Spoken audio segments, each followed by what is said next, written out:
And good morning. Welcome into another edition of the Nick Abraham Saturday Sports Wrap-Up Show here on the all-new WEOL.com, also on that Chronicle Telegram YouTube channel. I am Rocco. He is Jared Kozar, and here to break down some Week 4 action, Jared. It was a thrilling set of games from around the county. Certainly, I think some surprising scores, which is always the case each and every week on the high school football front. But when you look at that picket line that I'm not doing so hot in this year on the CT front, there were a lot of games that, a lot of us thought it would go one way, and it, well, simply put, went the other, as was the case for our YouTube game last night over at Gulf and Poplar. Elyria Catholic, how about those Panthers blanking Vermilion 17-0, maybe one of the bigger surprises of the night. Well, you're a rookie in the picket line, and you're taking big swings. So the point there is I think you still got to keep taking those big swings, especially maybe to turn the tables on some of those wily veterans that you're up against. So, but the fact of the matter is, you're out there and you're trying. You and Gabby, you guys can make a pact to see if you can, team up to maybe climb the ladder there. But you're absolutely correct, Rocco. Our game last night, the YouTube game of the week, I guess I would have been not staggered if you told me that Elyria Catholic would win. If you told me they would win 17-0, that would be the really surprising part to me over what we thought was a very balanced and high-powered Vermilion team. Yeah, and we'll talk to Elyria Catholic head coach Chase Ferris about that a little more here in the coming minutes, as he's set to join us at about 9:10, along with our other winning coaches from last night. But I think, and we hit it on the broadcast a couple of times, Jared, it was really the way that Elyria Catholic won that ball game. It was a lot of Zion Castillo. It was just run. Sophomore quarterback Robbie DeRay went down with an injury late in that first half. They go to their third string quarterback, right, with Donovan Schumpert also sidelined. So it was Ben Essenmacher who steps in as the third string quarterback, as Saint so kindly reminded everybody over the PA towards the tail end of that football game. But man, what a job by him, and just what a job from the big guys up front there for EC to help pave the way for that victory. And good call on you and our own Mike Rush, who kind of caught that during pregame. Like, hey, that's Schumpert over there, and he's in street clothes. Mm-hmm. So not available. What's going to happen if anything happens? Oh, well, there's no big deal. DeRay is going to be there for the duration. I mean, he goes out very early in that contest, and the adjustments that needed to be made were just right on cue and never really put their guys, did Chase Ferris and company, in positions to have critical errors during that contest. Yeah, no, certainly an impressive victory across all fronts for Elyria Catholic last night. So, again, Chase Ferris, he'll join us at about 9:10 this morning. We'll hear, if I could talk, from Matt Kostelnik at 9:20. Avon Lake also getting their first victory of the season. They routed Midview last night. 39-7 was the final there. We'll hear from Coach Ryan O'Rourke of Firelands, Kyle Clark of Black River, Mike Rice will round out the 9 o'clock hour from Columbia. Chad Meyer, he was on hand for Aurora and Highland last night. That machine of the Highland Hornets just keeps on churning. We'll hear from Chad about that and some other Medina County action in the 10 o'clock hour. Our friend of the show, Chris Drew, he'll talk some Buckeyes with us. Another, non-primetime matchup for them. They'll take on the Bobcats of OU at 7:30 later on tonight. But we'll talk some baseball with Chris as well. And Ron Yantz will finish us out at about 10:40 later on this morning. So a nice slate of action for us today, Jared. Yeah, and Ron was over at North Ridgeville last night for the Avon games. You're talking about a previously undefeated Ridgeville team hosting Avon. We'll get to the scores in a bit, but Ron will give us his expertise on that one and kind of how that unfolded, as long as he'll also talk about the Guardians, and I think what are people are hoping could be some postseason prospects shaping up here, as they're on another streak again, and it couldn't come at a better time, but a lot of teams to climb over when you talk about who else is making noise in that wild card race, and maybe even some division leaders that are going to change hands here over the final 2 weeks. Yeah, that AL West is interesting, obviously, with the Mariners and the Astros, the Rangers in there as well. Problem is, none of those three are running to lose right now.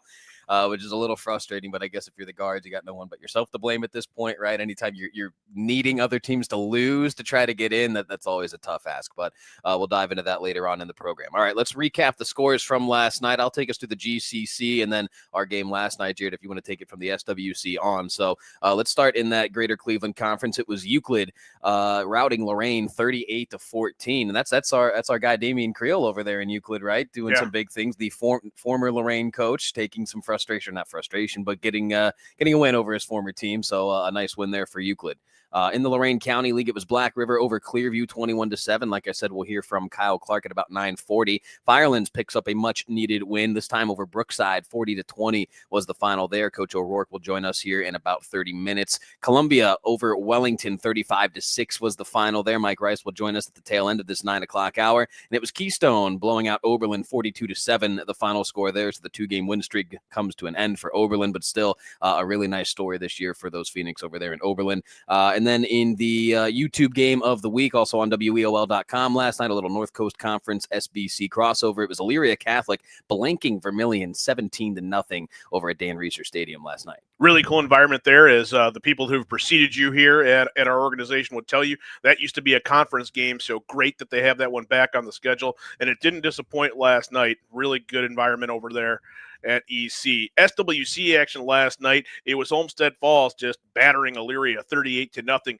Berea Mid-Park comes from behind late to get the better of Amherst, ruining their opening of their new facility over there at Amherst. The refurbished Amherst Stadium. Little facelift. Yeah, we got that. We got Tom Thome last week. He took us around it, but they almost celebrated. Right, yeah. But 20-19, Berea Mid-Park gets them at the end. Avon all over North Ridgeville, previously unbeaten Rangers. They take it to them 55-7. And Avon Lake, as we mentioned, boy, you talk about a team that needed a win last night. It was the Shoremen. They got it 39-7. So, pretty much their goals are still alive when you think about the conference. They got it started off in the right way. In the MLB, we talked about it briefly. The Guardians, a winner last night. They're back streaking.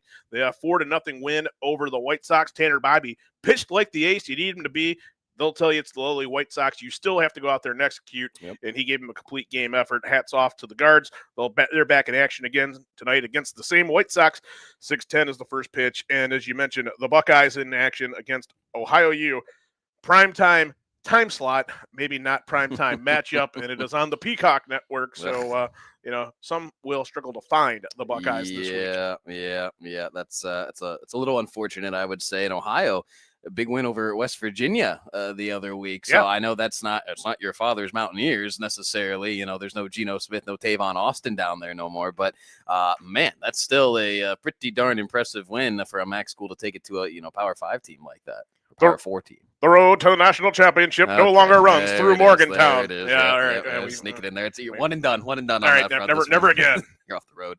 All right. So Chase Ferris will be set to join us here in a couple of minutes, hopefully. Really looking forward to talking to him about last night's victory. Again, just a really complete team effort from his guys over there at EC. And again, we talked about it a lot on the broadcast. I'm sure those kids heard about it throughout the week, right? Big Bad Vermilion coming in at 3-0. Evan Coons running over defenses left and right. How were they going to slow them down? Well, they did.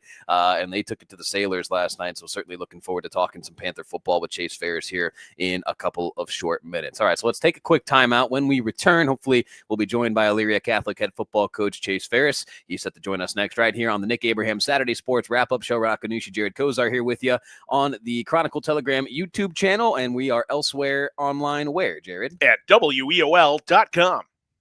At Nick Abraham Elyria Ford, this month you choose. Right now, get the Escape, Mach-E, Mustang, or Bronco Sport for only $399 a month with 0 down. Or the Bronco, Explorer, or F-150 for just $499 a month.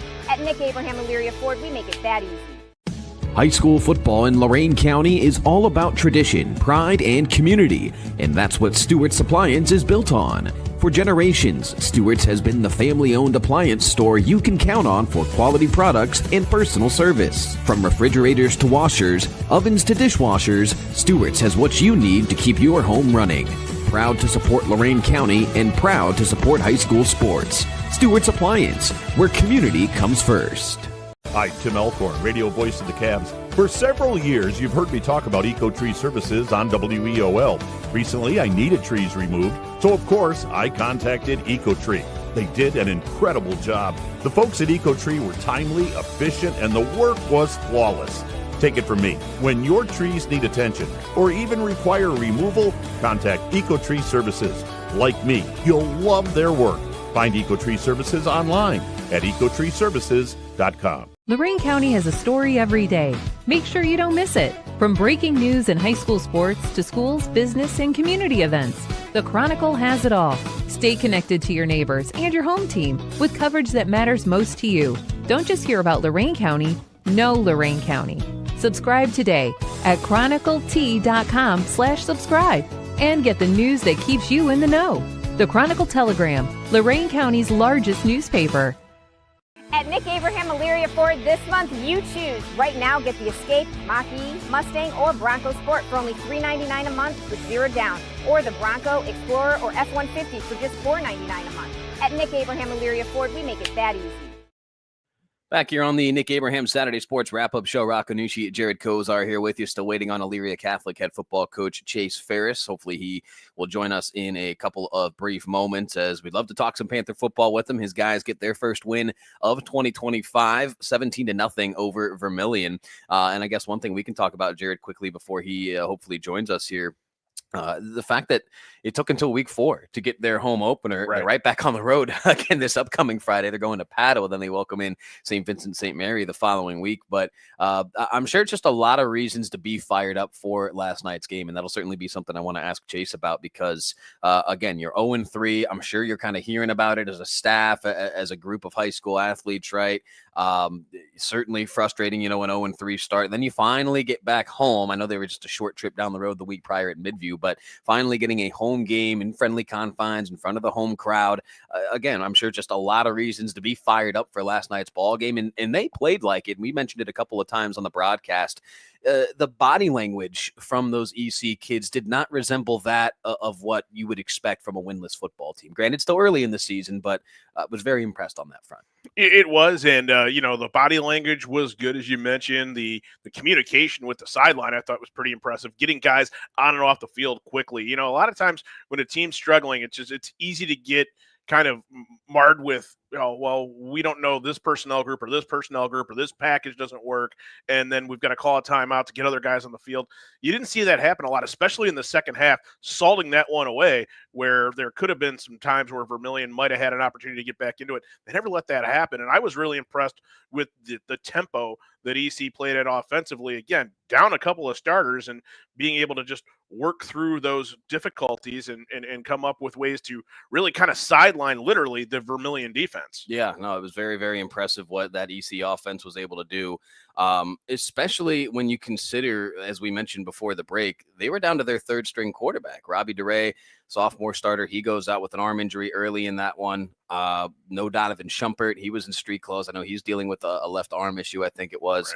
Right. And so you go to Ben Essenmacher, who did throw it a couple of times, including maybe one of the plays of the night, which was a deep ball to Jazeer Terry, one of those 50-50 balls. I can't remember who he beat in single coverage to go get it, but it might have been Brock Myers, which is certainly, he's not an easy target in terms of attacking him defensively. So the fact that you can, as a third string quarterback, confidently throw one of those 50-50 balls down the sideline, the quintessential fade route, and trust your guy in Jazeer Terry to go get it.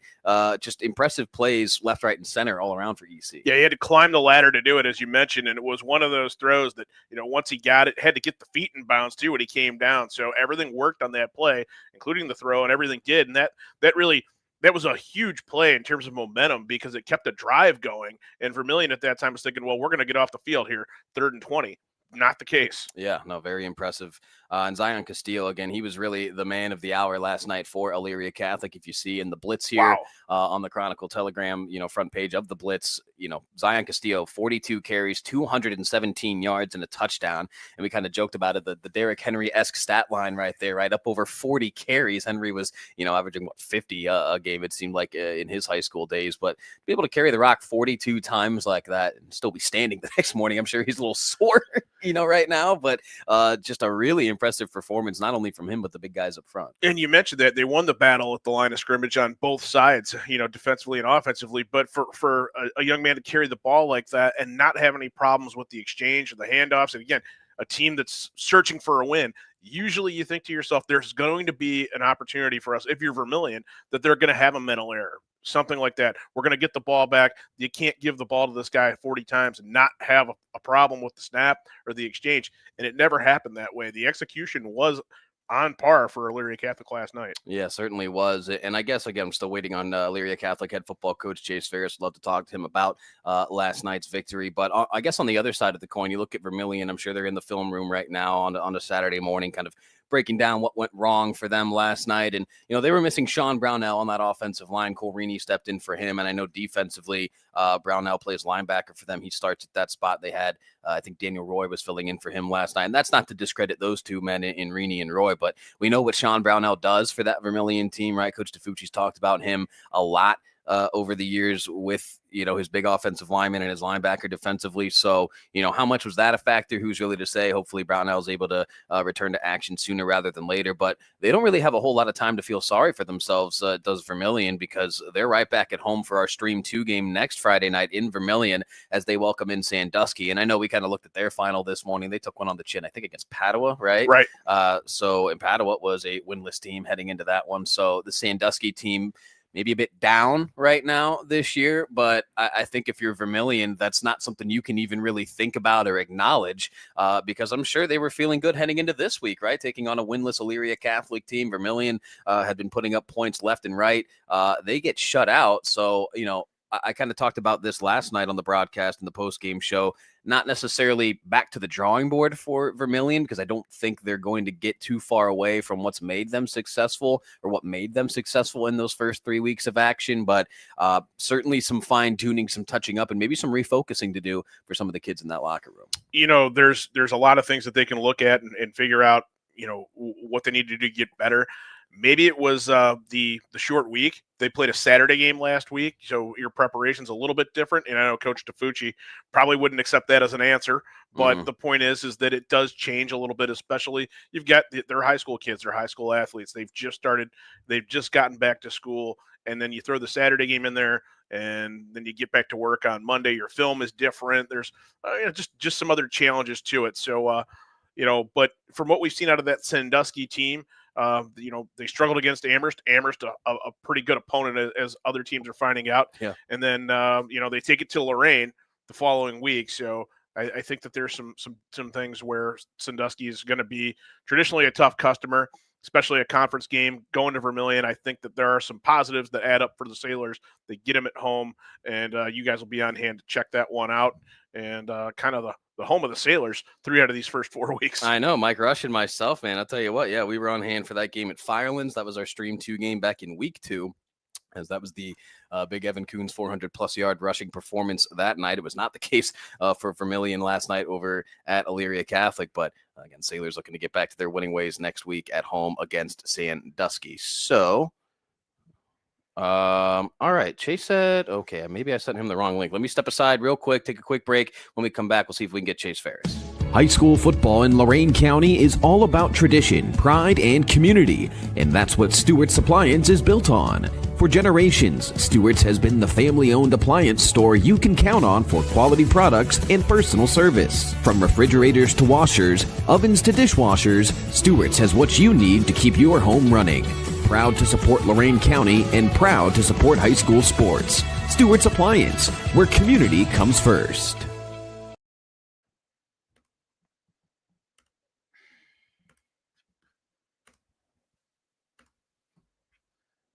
Email it to myself.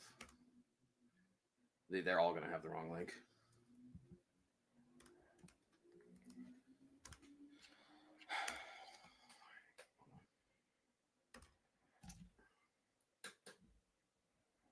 We hit a spot. No, just leave that for a sec.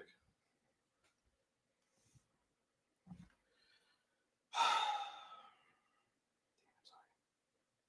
didn't realize I was going to change the link. No, because I actually sent the other link too. So.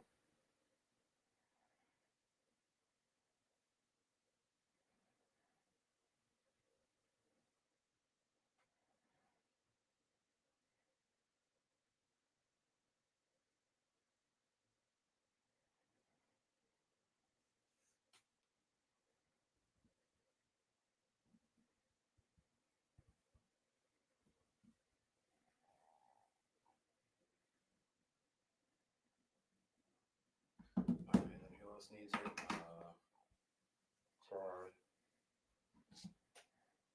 All right, Chase is there. Let's get it.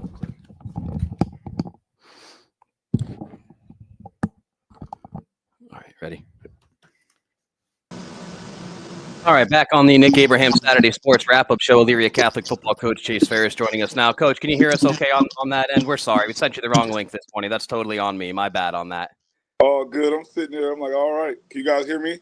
Yeah, we got you Gotcha. loud and clear. Yeah, we're streaming on a couple of different platforms. I think that just changed up the invite link. So our bad on that. Our bad. But thank you for bearing with us. We greatly appreciate it because we really wanted to talk to you about this win for you guys last night, 17-0. You guys blanked Vermilion, and I want to start with the first thing I mentioned about it on the show this morning, Coach. Your guys' body language as a coaching staff, as a team, right, from your players and athletes. You guys were energetic as all could be last night, flying around the field offensively and defensively, fired up after each and every positive play.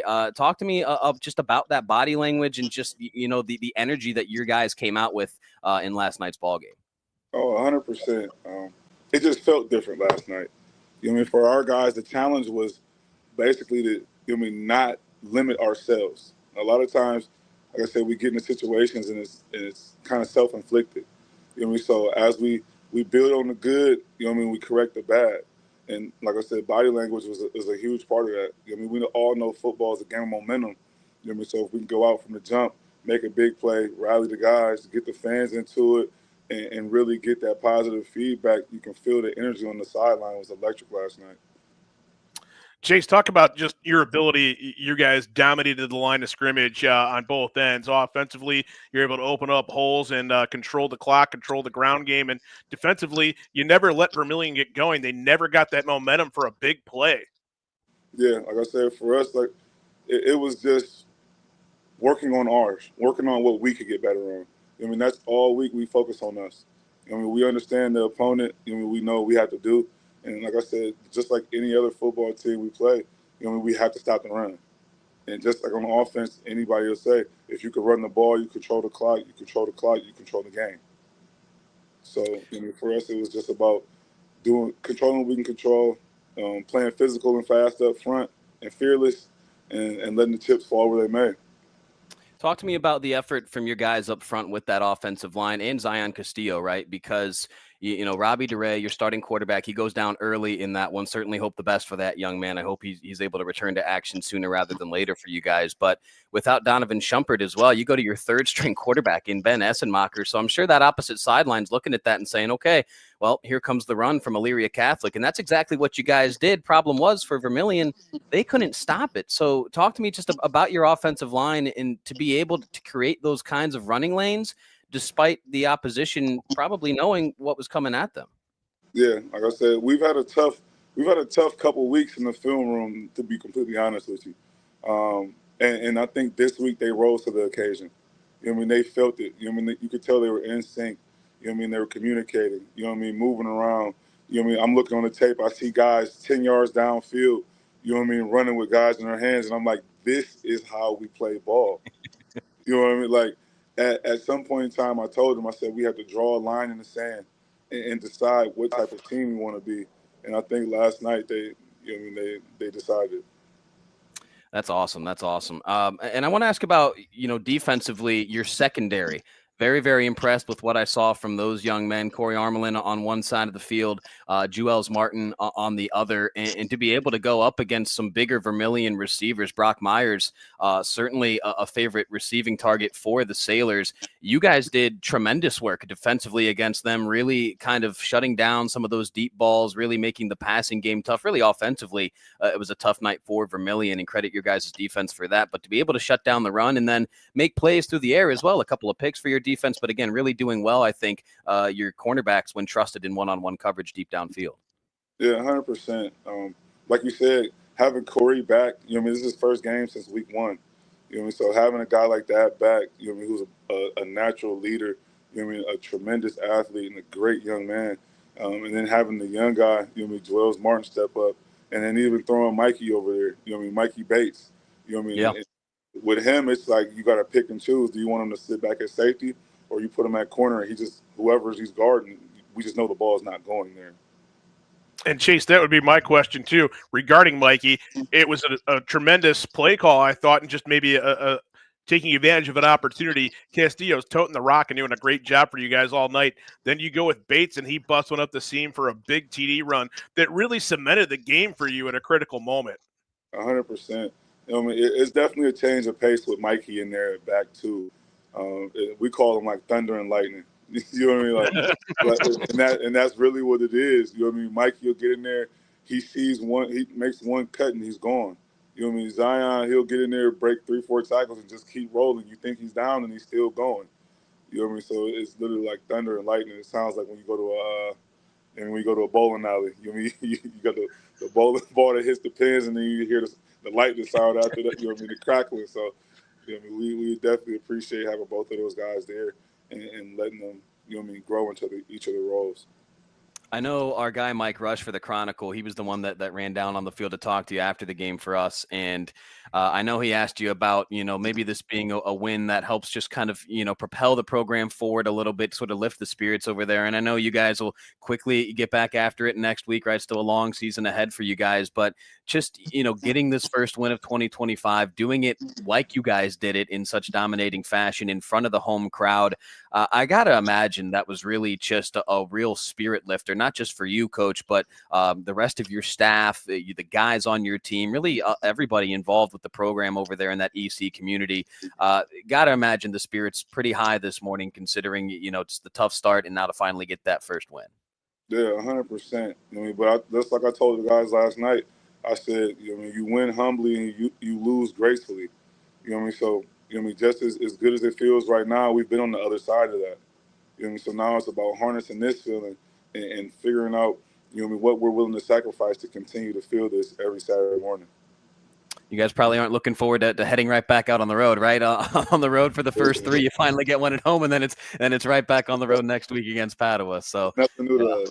You know, it's nothing new to us. So you know, after that, we got 3 straight at home, and like I said, we'll let the chips fall where they may. We got to finish up this first 5, get to work on Padua, and you know, keep rolling. Yeah, I mean, the schedule is the schedule, right? You play who's in front of you, and like you said, you kind of just let the chips fall where they may. So, Coach, we're, you know, not trying to keep it short with you or whatever, but I know we were kind of late getting to you, so we'll let you go. But really, congratulations on the win last night. Huge win for you and your guys. Congratulations, truly, on the win. And here's hoping to some more Saturday morning conversations with you as the season goes on, Coach. It sounds good. I appreciate you. You got it. And that is Chase Ferris, head coach of the Elyria Catholic Panthers, joining us. Big thanks to him. Apologies that the invite link changed up on me since we're streaming on a couple of new platforms here this morning. So my apologies as I was kind of scrambling to resend out invites this morning. I see Coach Kostelnik, Coach O'Rourke are set to join us. So why don't we just keep the train moving? Coach O'Rourke, I see you down there waiting. If you can give us a couple minutes, let's get to Avon Lake head football coach Matt Kostelnik, because he told us he would join us here at 9:20, although he's given us the little spinaroo right there. There he is. There's Coach Kostelnik. He's in the car. He's on the move. We certainly appreciate him taking the time. Coach, thanks so much for joining us. How are we doing today? A lot better this morning than I was the last 3 weeks. So I'm doing good. Trying to find where my son is playing flag football at. So, all right. So doing good. All right, good deal, good deal. Well, we'll keep things brief with you so you can enjoy some flag football action here this morning, Coach. But we appreciate the time, and well, you alluded to it, right? So I guess I'll follow up. Certainly a frustrating first 3 weeks for you guys, right? It takes until week 4 for you guys to get that first win of 2025. So let me ask you, kind of similar to the last question I just asked Coach Ferris over at EC. What does that do for you, your staff, your guys, just to get that first win, right? Just to get something in the win column. You do it in dominating fashion over an in-conference rival in Midview. Just what does that do for the morale, the vibes of the program right now? Well, our emphasis the first 2 weeks have been obviously we got to take care of the ball, and you know, really, it's just coming down to finishing a game, playing 4 quarters, and doing it cleanly. I mean, you know, we had a close one with Strongsville. You know, I didn't think we played our best football against Lake Catholic, and the 6 turnovers we had against Highland just absolutely killed us. So for me, it was more about let's get out there, let's play a clean football game and put 4 quarters together. And our kids did that, and then hopefully now they understand what they're capable of, and we can build upon this. and put together a good week of practice. Well, I know you guys, you look at the final score, and you guys certainly pulled away from Midview big time last night, but it didn't really start for you guys that way, right? Midview scoring on their very first offensive play of the game. You guys are down 7-0, in the snap of a finger. So some resilience, some adversity that you guys had to face, even just in last night's ball game. So how good was that to see to kind of, watch Midview kind of get the early score, and then your guys stay composed, they stay collected, they make a number of big plays to get right back into it? Oh, yeah. The big thing was that block punt. I mean, they scored in the opening drive. They forced a 3-and-out on us. We had good reads, we had good decisions, but we just didn't execute. And so at that point, our back was a little bit against the wall. They were 7-0 lead. They had an opportunity to put the knife in us a little bit. And the block punt and the score. Now all of a sudden we're tied up, and then we started rolling. So it was great to see us again come out and just again, I'm going to emphasize, play a great clean first half, and then finally finish the game. So we haven't put 4 quarters together, and last night we were able to. Coach, not to focus on the first 3 weeks of the season as much, but when you look at the success that those teams have had, does that make it any more palatable to say, well, we played some really good competition, and Strongsville certainly, I think, is surprising a lot of teams and people throughout our area. When you look at what they've done, do you say, well, we scheduled this way accordingly to know what we were going to go up against, because it's not going to get any easier in league play? Correct. Yeah. I mean, we knew what we were getting into this year as far as who we were scheduling and what needed to be done. And again, for us to play well and just not come up with those wins, especially the first 2 weeks, obviously I still don't think the score kind of dictated that third week. I mean, we moved the ball excellently. We shut them out in the second half. We played good football at times in that third week. And again, to me, that prepares us for SWC play. Now, it'd be nice if we were sitting on the win plus side of the record, but when it comes to today's football and with the way the playoffs are, it's been tough to schedule. And so you just accept the fact that, hey, we're going to play good teams week in and week out, and that's going to be the end of it. I mean, I have so much respect for the coaches in our conference. I think our coaches do a great job through and through. Their kids are always well prepared, and I personally think we play in the best Division II conference in the state. Again, that's just my opinion. And so we have to be prepared for that schedule. And I mean, definitely those first 3 teams do. And I don't think anything really makes losing palatable, but I seeing how these teams are performing, gives us an opportunity to say, what do we need to do to be at our best to beat good teams? And we weren't at our best the first 2 weeks. I think we came out and showed a better version of ourselves last night. And again, we need to build on the habits that got us the win last night in order to get us to win more wins moving forward. And as Rocco and I said when we went through the scores here earlier this morning, both of us sort of agreed, and maybe you can shed some light on that it's unique, I think, when you talk about an 0-3 start, but then you get a win last night. Relatively speaking, I would think, and again, you're the coach, not us, but your goals for these guys are still laid out in front of you. I mean, yeah, our goals every year, our goal every game is we want to play fast, we want to be physical, and we want to be a good teammate, right? Like those things are always there. But in the background, our offseason goal was to win the weight room, and with always in the back of our mind, we want to beat South, we want to win SWC, and we want to make that long playoff run that I think we are capable of. So yes, all of our goals, and I said that after pretty much after Strongsville, after Lake Catholic, and after Medina Highland, that, hey, yeah, our goals are still in front of us, guys. Like, we can still complete it. Like, yes, our record is going to put us, as far as playoffs is concerned, is going to put us behind. But if we're able to be consistent and go out there and win the SWC, then that'll take care of itself. Well, certainly the goal is still in front of you guys, and certainly a lot of season to be played, and it seems like you guys are getting on the right track of starting last night with that big win over Midview. So, Coach, not to keep it brief with you, but we know you got some flag football to watch this morning, and that's on us for running behind. Yeah. So there it is. There it is. Live action you guys, for us. If you guys haven't been to the Shady Complex in North Ridgeville, man, this place is pretty wild. Like, I feel like I was driving forever back here to find the field. Well, it certainly sounds like it. We've heard some of the pop and circumstance behind you. So once you get there, it is impressive. He's correct.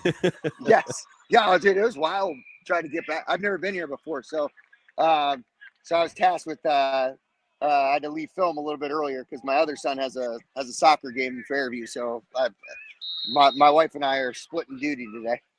All right. Yeah, at Bulkin Park, right in my backyard, basically over there in Fairview. We've talked about that. Yeah. So good deal.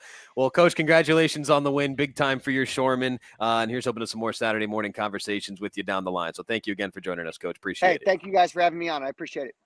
You got it. That is Matt Kostelnik, head coach of the Avon Lake Shoremen, spending some time with us on the Nick Abraham Saturday Sports Wrap-Up Show this morning. Again, apologies to Coach Ferris and then Coach Kostelnik, and I guess all of our coaches now as we're a little behind schedule, and we'll just keep the train moving, right? We'll throw him right on the screen there. Coach Ryan O'Rourke from the Firelands Falcons joins us. His guys get their first win of 2025 as well, right? A 40-20 win over Brookside last night. The final score, that Falcons offense springing to life. You throw 40 on the board, Coach. So I guess before diving into that, first and foremost, how we doing this morning? Our first Saturday morning conversation with you here on the New Look Wrap-Up Show.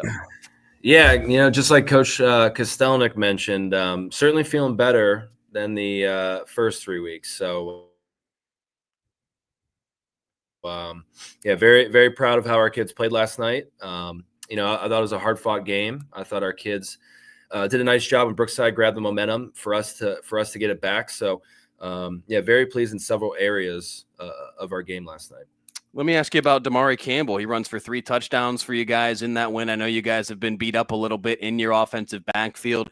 I know Damari, the only game I've seen you guys in person was that Vermilion game, and I know Damari had some carries that night, had a couple of really nice runs that night. I know overall the score didn't work out for you guys that night, but saw some things from Damari that I was impressed with, and I'm sure you saw a lot that you were impressed with from him in last night's win. I mean, 3 touchdowns, that's no small number for Damari.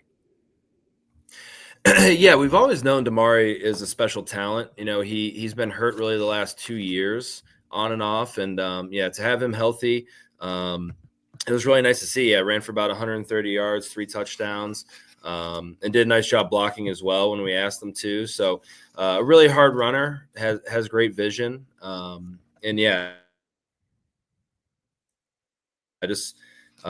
It was kind of a next man up the last couple of weeks. I think we're out about 9 guys that essentially are starters. So Liam is the only skill player that started the year as a starter that's in. So one of my, obviously big to get a win going 0-3 to start the year, but incredibly proud of these guys to get a win against a tough Brookside team, with a lot of key contributors out. Coach, when you talk about that, key contributors being out, one of the things when we were watching your score last night was Brookside cut that to a 1-score game late in the first half. What went right for you and your guys, or maybe you and your staff even, to figure out how to take that momentum back? Well, I thought it was huge. Caleb Crawford had an awesome kickoff return with about 40 seconds left to get us to about the 50. And then I believe Andrew Pollock had an explosive run to get us a little bit closer. And then I think we had a 2nd or 3rd down. Liam Tobakash, our quarterback, connected with Brett Bury to make it a 2-score lead before half, which was huge because Brookside cuts the lead down to a score like you mentioned. If we don't get that score, they're getting the ball to start the second half. So they would have totally owned kind of that crucial time, the last 4 minutes of the first half, the first 4 minutes of the second half. So it was crucial for us to get that momentum back. Really proud to see our kids be able to make those plays. Brookside kept fighting. I thought our defense, really learned they're learning on the fly, and I thought they did a really nice job of kind of recognizing what we were getting from Brookside's offense in the second half, and it made some really key stops.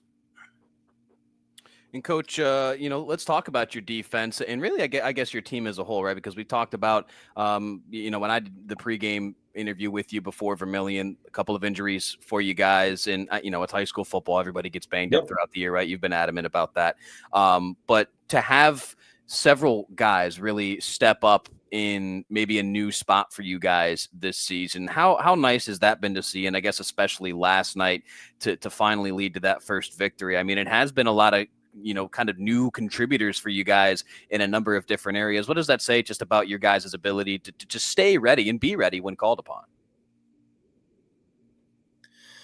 Yeah, I think, that kind of goes back to how we prepare in the summer. We like to split our kids up and make competitive teams all throughout summer so that every kid's kind of competing and learning at an equal pace, so that if a situation arises where you're the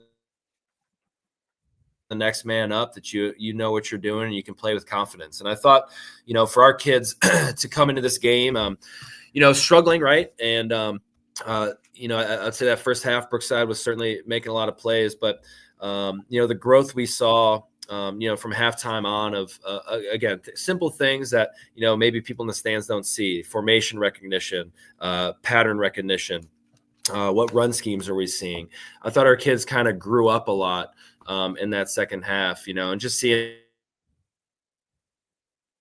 kids like, Finn Pruitt, a senior that's come back for us, make some plays by, some TFLs that were crucial. Jonah Weber, a first-year player, sophomore for us, making a crucial interception, to kind of get momentum back in the second half. So, yeah, it's always really cool to see kids, that might not be the most confident.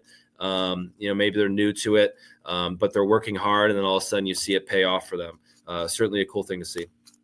Coach, we know there can be a lot of conversations that start in the non-conference, right? And especially when you go 0-3 in that non-conference, I'm sure, you hear things, your players hear things, but all of a sudden, you get into conference play, you look in the standings in the paper this morning, and there's 4 teams that are 1-0 in the Lorain County Conference. You guys are one of them.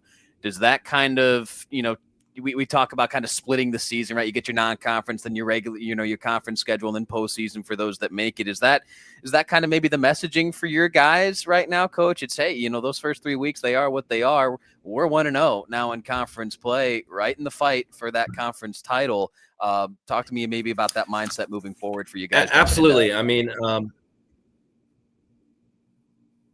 absolutely. We certainly talk about how we split up the entire year, really. And, non-conference is a phase, that we kind of lump in with the scrimmages. And then when you get to conference play, that's a new season. So our kids certainly understand that. It's like Coach Kostelnik said, the way the playoffs are now, you're going to be playing really tough teams, in your non-conference play. And our kids understand that. And, you obviously want different results, but you also have to put things behind you, and I think our kids did an excellent job at that. You're going to have adversity throughout a season. I thought our kids did a really great job this week in practice, because it really goes back to that, what's going to be the attitude, the tempo, the physicality of practice after a loss. And our kids keep coming back. They keep working really hard. And, those are the moments you love, because now you get to see it pay off for them in a big way last night. Fantastic. Well, Coach, thank you very much for joining us this morning. Really appreciate the time. Great to have you on a Saturday morning here to talk about a win for your Falcons. And we'll see you guys are back on the road next week over at Oberlin. So best of luck to you and your Falcons this week as you guys get set to take on the Phoenix next Friday. And again, here's hoping to some more Saturday morning conversations with you as the year goes on. Thanks, Coach. Yep. Appreciate that. Thank you, guys. You got it. That is Coach Ryan O'Rourke from the Firelands Falcons, kind enough to share some time with us here on the Nick Abraham Saturday Sports Wrap-Up Show. So he's been waiting patiently at the bottom, has Kyle Clark from Black River. So why don't we bring him on to the stage now? There we go. As he joins us this morning, Kyle Clark does, following a 21-7 win for his Pirates over Clearview last night. As Coach, first and foremost, thank you so much for joining us. How are we doing this morning? Doing good. It's always a little bit easier to get up in the morning after a win. Certainly so. And it wasn't an easy one for you guys last night. It didn't seem. I know Jared and I, we were over at Elyria Catholic, as we've mentioned a couple of times on the show, for the Panther victory over Vermilion and what was a really entertaining ball game. But as we always do, we follow along with the out-of-town scoreboard throughout the broadcast. And we certainly had eyes on you guys in Clearview last night. Really seemed like a back-and-forth affair. You create some separation later on in that one. Talk to us a little bit about how that one went down for you guys last night. Yeah, we came out pretty flat. It was something with the, I don't know. It was tough for our kids to get going early on, especially offensively. And I thought we played really good defensively in the first half, and Clearview had a great plan. their kids had their ears pinned back, and I mean, they were getting after us. And it was just the tale of two halves. It seems like after halftime, our kids came out with the fire underneath them, and then once we got a little bit of momentum, they kept the ball rolling. Well, it seems like, as I read here in the Chronicle Telegram, Todd Shapiro, shout out to Todd, had the write-up for us this morning in the CT. Looked like a fumble that Zane Bungard pounced on, at one point there, really kind of helped spring you guys to life a little bit. Would that be maybe fair to say? Oh, yeah, definitely. I mean, Zane, he's one of our best players, and he does a lot for us. He'll play D-end. He'll play outside linebacker. He's a receiver. He's a returner. Just a really dynamic player for us. And when he got that, and then we were able, I think our first play went for 21 yards or something like that. Bryce Murray had a run through the B gap there, and that really sparked us after that. And then we ended up hitting Zane on a fade in the end zone for that first score. And then after that, the ball was rolling, and then the kids were firing off at each other. It was awesome to see. And Kyle, you mentioned that Clearview had a good plan for you, as you said, in that first half. New leadership over there at Clearview, but is that indicative of maybe the conference and the familiarity that you guys have with each other, that, the rivalries are still in place, the tradition is still in place when you match up with these schools, that it ends up being something where even though it's somebody new, they still have a good book on you and know what they want to do? Yeah, I think so. And Coach K, he's been there, so right. He knows us, and he knows what we've done in the past, and he knows our players. So he did a great job drawing up a defensive game plan and then an offensive game plan too. I mean, they were giving us fits, and Clearview always has tough kids, and that showed last night. I mean, they were physical and they got after us, and it took us a couple thumps in the chin to really wake up, I think. Even that record now at 500 on the campaign. And as you look ahead to conference play, that's kind of what we just talked about with Coach O'Rourke. Is it a situation now where the non-conference prepared you and showed you where you needed to improve as you get ready for some of that familiarity? Oh, definitely. Yeah. And we definitely try to schedule non-conference as tough as we can. And we played Hillsdale week 1. I think they're ranked number 4 in Division 7 in the state. And then Smithville, they're ranked number 6 in Division 6. And they just beat, I think, the number 2 or 3 team, Dalton, last night. So, wow. They beat them 35-14. And I was surprised to see that. But it makes me feel good that our kids are battle tested, because once you get into the conference, it's that grind, and you're not really going to pull too many secrets off in our league, because there's so many good coaches and there's so much film on each other, and the kids all grew up knowing each other. It's we really got to be battle tested going into our league, or we'll take a lot of thumps. Again, Kyle Clark, our guest, he joins us. Black River head football coaches, guys, got a 21-7 win over Clearview last night. As I look in the CT this morning, Coach, they have the conference standings, obviously, which is nice, but then they have the points for and then the points against. And as I look at you guys, you've scored 80, you've allowed 70. So I guess kind of a twofold question here. First and foremost, I got to imagine you're pretty pleased with how you guys have controlled the pace of play at different points this season, kind of playing your style. Correct me if I'm wrong on that, but also defensively, you've only given up 70 this season, despite taking on some pretty darn good competition through these first 4 weeks. What have you made just again about, kind of controlling the pace of play and then also defensively making your presence known on that side of the ball? Yeah, I feel like our defensive staff's done a really, really good job prepping guys and getting guys in the right position. And our kids are flying around. I think I stopped film this morning, and we had a tackle for a loss outside the box towards our sidelines, and I stopped it. And we had 6 guys in the frame within 5 yards, and the only other Clearview player was the guy getting tackled. And I'm like, guys, this is what good defenses do, and you guys do it repeatedly. Don't ever stop doing what you're doing. Yeah, those are the fun parts of the Saturday morning film session, right? There can be a lot of non-fun parts for some of the kids, right? But that's probably one of those more enjoyable moments to get the guys fired up. So, yeah, no, that's yeah. You definitely got to highlight the good stuff and highlight the bad stuff as well. There you go. So you guys are back at home next Fridays. You guys welcome in Columbia, and certainly when you look at some of those preseason conversations about who are the favorites to win the conference, Columbia always has their name in that hat. Keystone, of course, is reigning champs. They certainly have something to say about that conversation. So I'm sure this was one that you probably circled at the start of the season, as you maybe always do. We know you guys take it one at a time, 1 week at a time, so you were never looking ahead. But now the Columbia matchup at home for you guys is here. I can't imagine there's much firing up that is needed for your guys. I'm sure they're looking forward to this one next Friday. Oh yeah, they definitely are, and we are as well. I mean, Columbia is a phenomenal football team, and we haven't been able to get over that hump with them in Keystone. So that's always a goal of ours before we start the season. And I told the boys, like, hey, we got to start taking care of our bodies a little bit extra, because we got Columbia, Keystone, and Firelands back to back to back. So it is going to be a heck of a 3-week stretch for us. Understood. Well, me and Jared treat ourselves to the sausage McMuffin with egg here in the morning before the wrap-up show. So I can't imagine that'll be, you talk about taking care of yourself. Maybe you guys should look for something better for your players than what Jared and I are consuming over here. But we're not going to be available for you. We trust you guys on that front. So I'm sure most of them are having the same thing too. Fair enough. Yeah, high school kids will be high school kids, right? So Good deal. Well, Coach, thank you very much for joining us as always. We greatly appreciate it. Congratulations on the win, and best of luck to you guys next week at home against Columbia.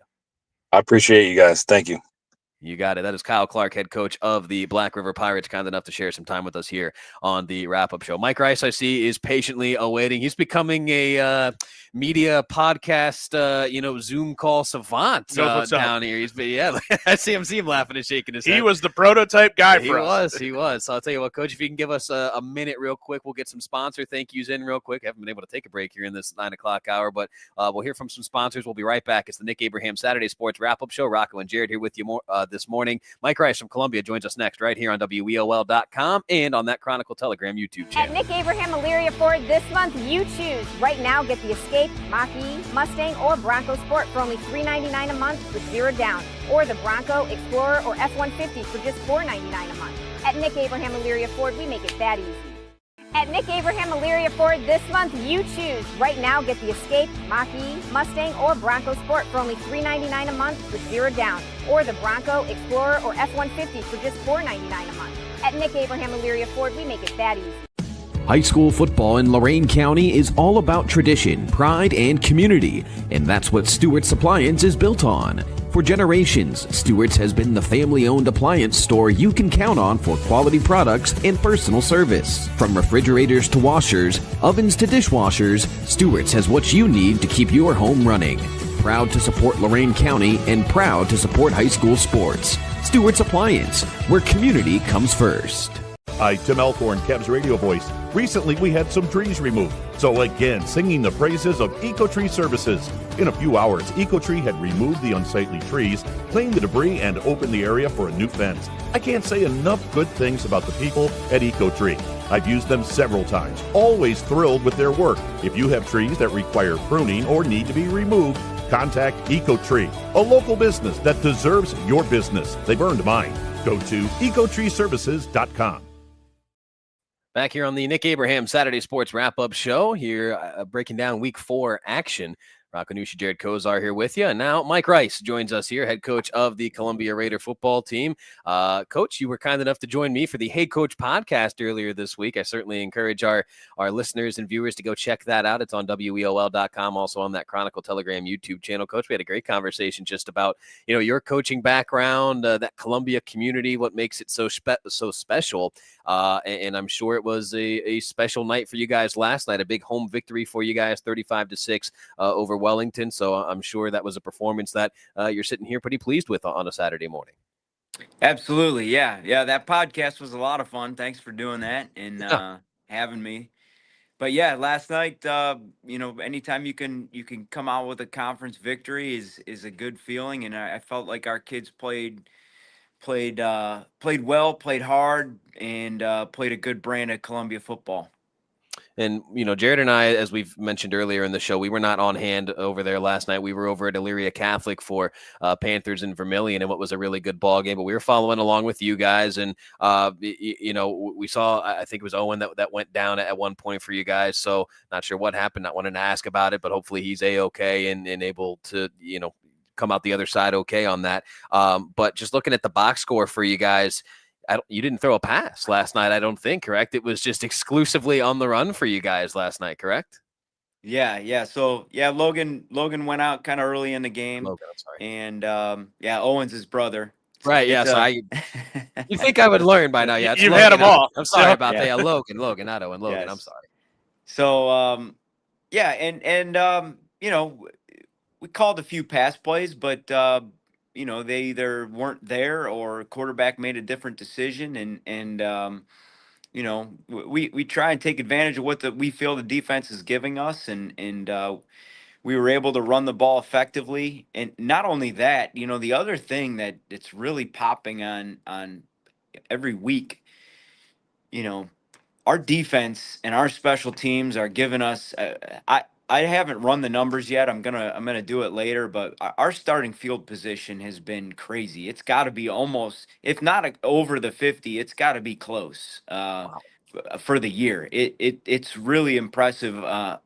The starting field position we're getting with the defense we're playing and the special teams we're getting.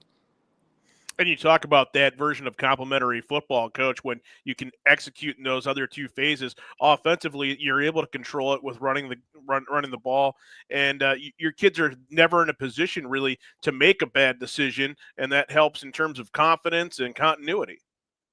Absolutely, and that's something we preach. It's very important to be ahead of on schedule, we call it, and we have to have good first down runs and set ourselves up so that we aren't behind the sticks, and a few times last night we did get a little behind the sticks with a holding penalty or things like that, and we were fortunate that our kids stepped up and got ourselves out of it. But yeah, that's huge for us.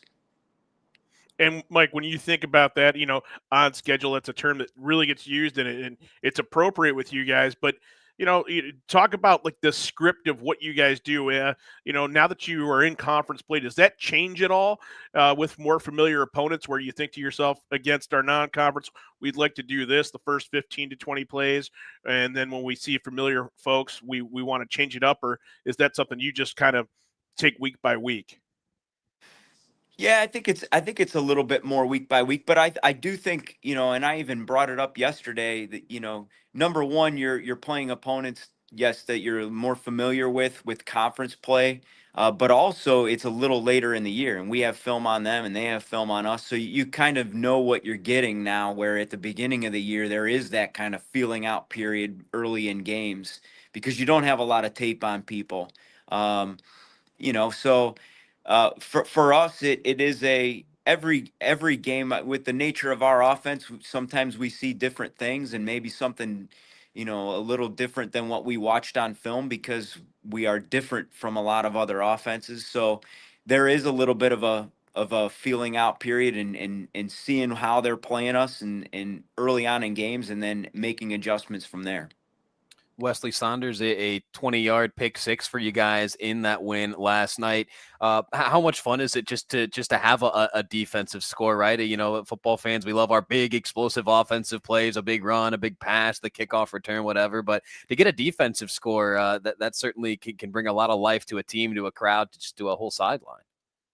It's huge. It's huge for momentum, and we've been fortunate enough to either get a score like last night or basically set up a score inside the 10-yard line with a interception or a fumble recovery. It seems like every week, and Wes had it was really a great play on his part, just kind of teach film what we would use. He read his key. He had a great drop right to where he needed to be, and put himself in the position to get the interception, and then a great return with some guys running down the field blocking for him. So the kid's stepping up. He's a sophomore. He loves to be out there. He loves to compete.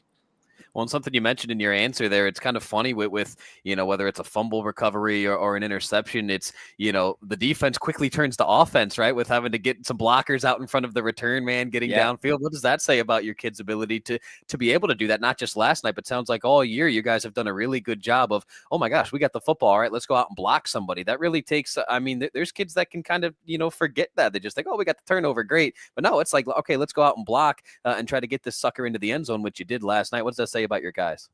Well, it's funny, I go back to the conversation you and I had on that podcast that I know not everybody heard, but one of the things we talked about was the type of kid and the type of culture we have here, and that's what I love. Like Ambrose Beach is a guy that jumps out to me. I mean, that guy, the second he sees somebody break on offense or on an interception on defense, he is bolting down the field looking for somebody to knock over. And we have a group of kids that love to do that, and yes, we preach it, and yes, we practice it, but you got to have that want to as well, and our kids, they have it, and it's something to be proud of, and I'm proud of them for that.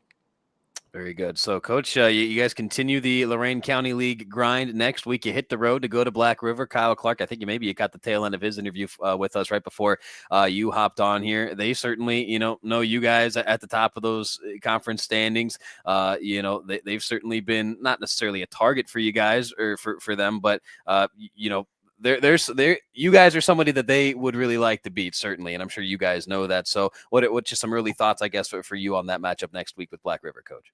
Well, we've got a lot of respect for what Coach Clark and Black River does over there, and every year it's a battle. I mean, there's been years where maybe their record wasn't that great, and ours was, and it's a tight game, and he's always got those guys ready to play. They're always, whether they're big or small, it doesn't matter. They're scrappy. They're hard-nosed kids that play the game the right way. And we know we're going to be in for a battle, and we're going to have to be prepared. And they've got a lot of young kids I know too that, but they've got a lot of talent over there, and it shows on film that they're continuing that tradition of they play tough, they play hard, and they're not going to back down to anybody. And they're coming off a win, so I know they're going to be hungry for another one, and we're going to have to bring our A game to beat them. Well, when you talk about physical football games, and Jared, I think you would agree with me on this. You put Columbia and Black River on the same football field, and it's going to get physical. It's going to get violent in a good, sportsmanship way, right? Not that you clean. Guys, it's a good, clean, physical football game. And I'm sure a lot of people are excited to see how that one goes down next week. So, when I think about it, and again, it's not necessarily game related, but maybe it is. And Coach, you've been around that program enough to know. I just can't remember a time where Columbia and Black River locked up and it was warm and dry outside. I think you're going to have that next week. It's usually we play at the end of the year. Right. It's cold and it's damp and the muck and the mire. Yeah. Well, maybe we'll get a little rain. It doesn't look like it, but either way, I know it's going to be, the dew will be on the field at that point, at some point during the night, and we'll have some grass stains and play football, the way it was intended to be played. There you go. We don't need no dome here in Lorain County. Forget that. We like our rough and tumble outside in the dew, like you said. So, Coach, as always, greatly appreciate the time this morning. Thank you very much. Congrats again on the win, and looking forward to some more Saturday morning conversations with you later on this season. Thanks again, Coach. Thank you. And that is Mike Rice, head coach of the Columbia Raiders, kind enough to share some time with us here this morning. So look at that. I totally got us out on the wrong foot this morning. I'm sending the wrong link to the invites for everybody. We got some pivoting done. We got everybody on here in that 9 o'clock hour and wrote the ship. Whoo, boy. Yeah, that was that sure was something. So big thanks to everybody who joined us. Again, apologies to all of our coaches, Chase Ferris, Matt Kostelnik, Ryan O'Rourke, Kyle Clark, and Mike Rice as well.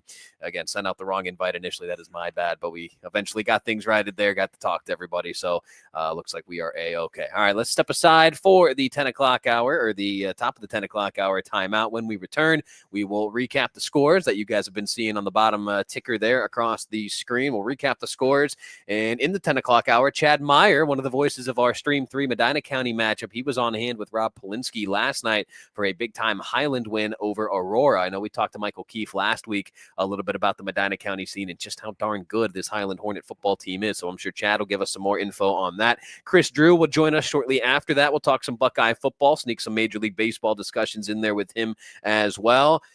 And then Ron Yance joins us at about 10:40. He'll be joining us gleefully. He had to get the hair done. He texted me. He had to kind of sharpen up, get ready for his big TV appearance here. So the dapper Ron Yance. Always. So let's take a quick timeout. Thank some sponsors. And when we return, again, we'll recap the scores and get to our 10 o'clock hour. It is the Nick Abraham Saturday Sports Wrap-Up Show. Rocco, Nuosci, Jared Kozar here with you this morning. We are live on Twitter, Facebook, on that Chronicle Telegram YouTube channel. And Jared, where else? WEOL.com. At Nick Abraham Elyria Ford this month, you choose. Right now, get the Escape, Mach-E, Mustang, or Bronco Sport for only $399 a month with 0 down. Or the Bronco, Explorer, or F-150 for just $499 a month. At Nick Abraham Elyria Ford, we make it that easy. High school football in Lorain County is all about tradition, pride, and community, and that's what Stewart's Appliance is built on. For generations, Stewart's has been the family-owned appliance store you can count on for quality products and personal service. From refrigerators to washers, ovens to dishwashers, Stewart's has what you need to keep your home running.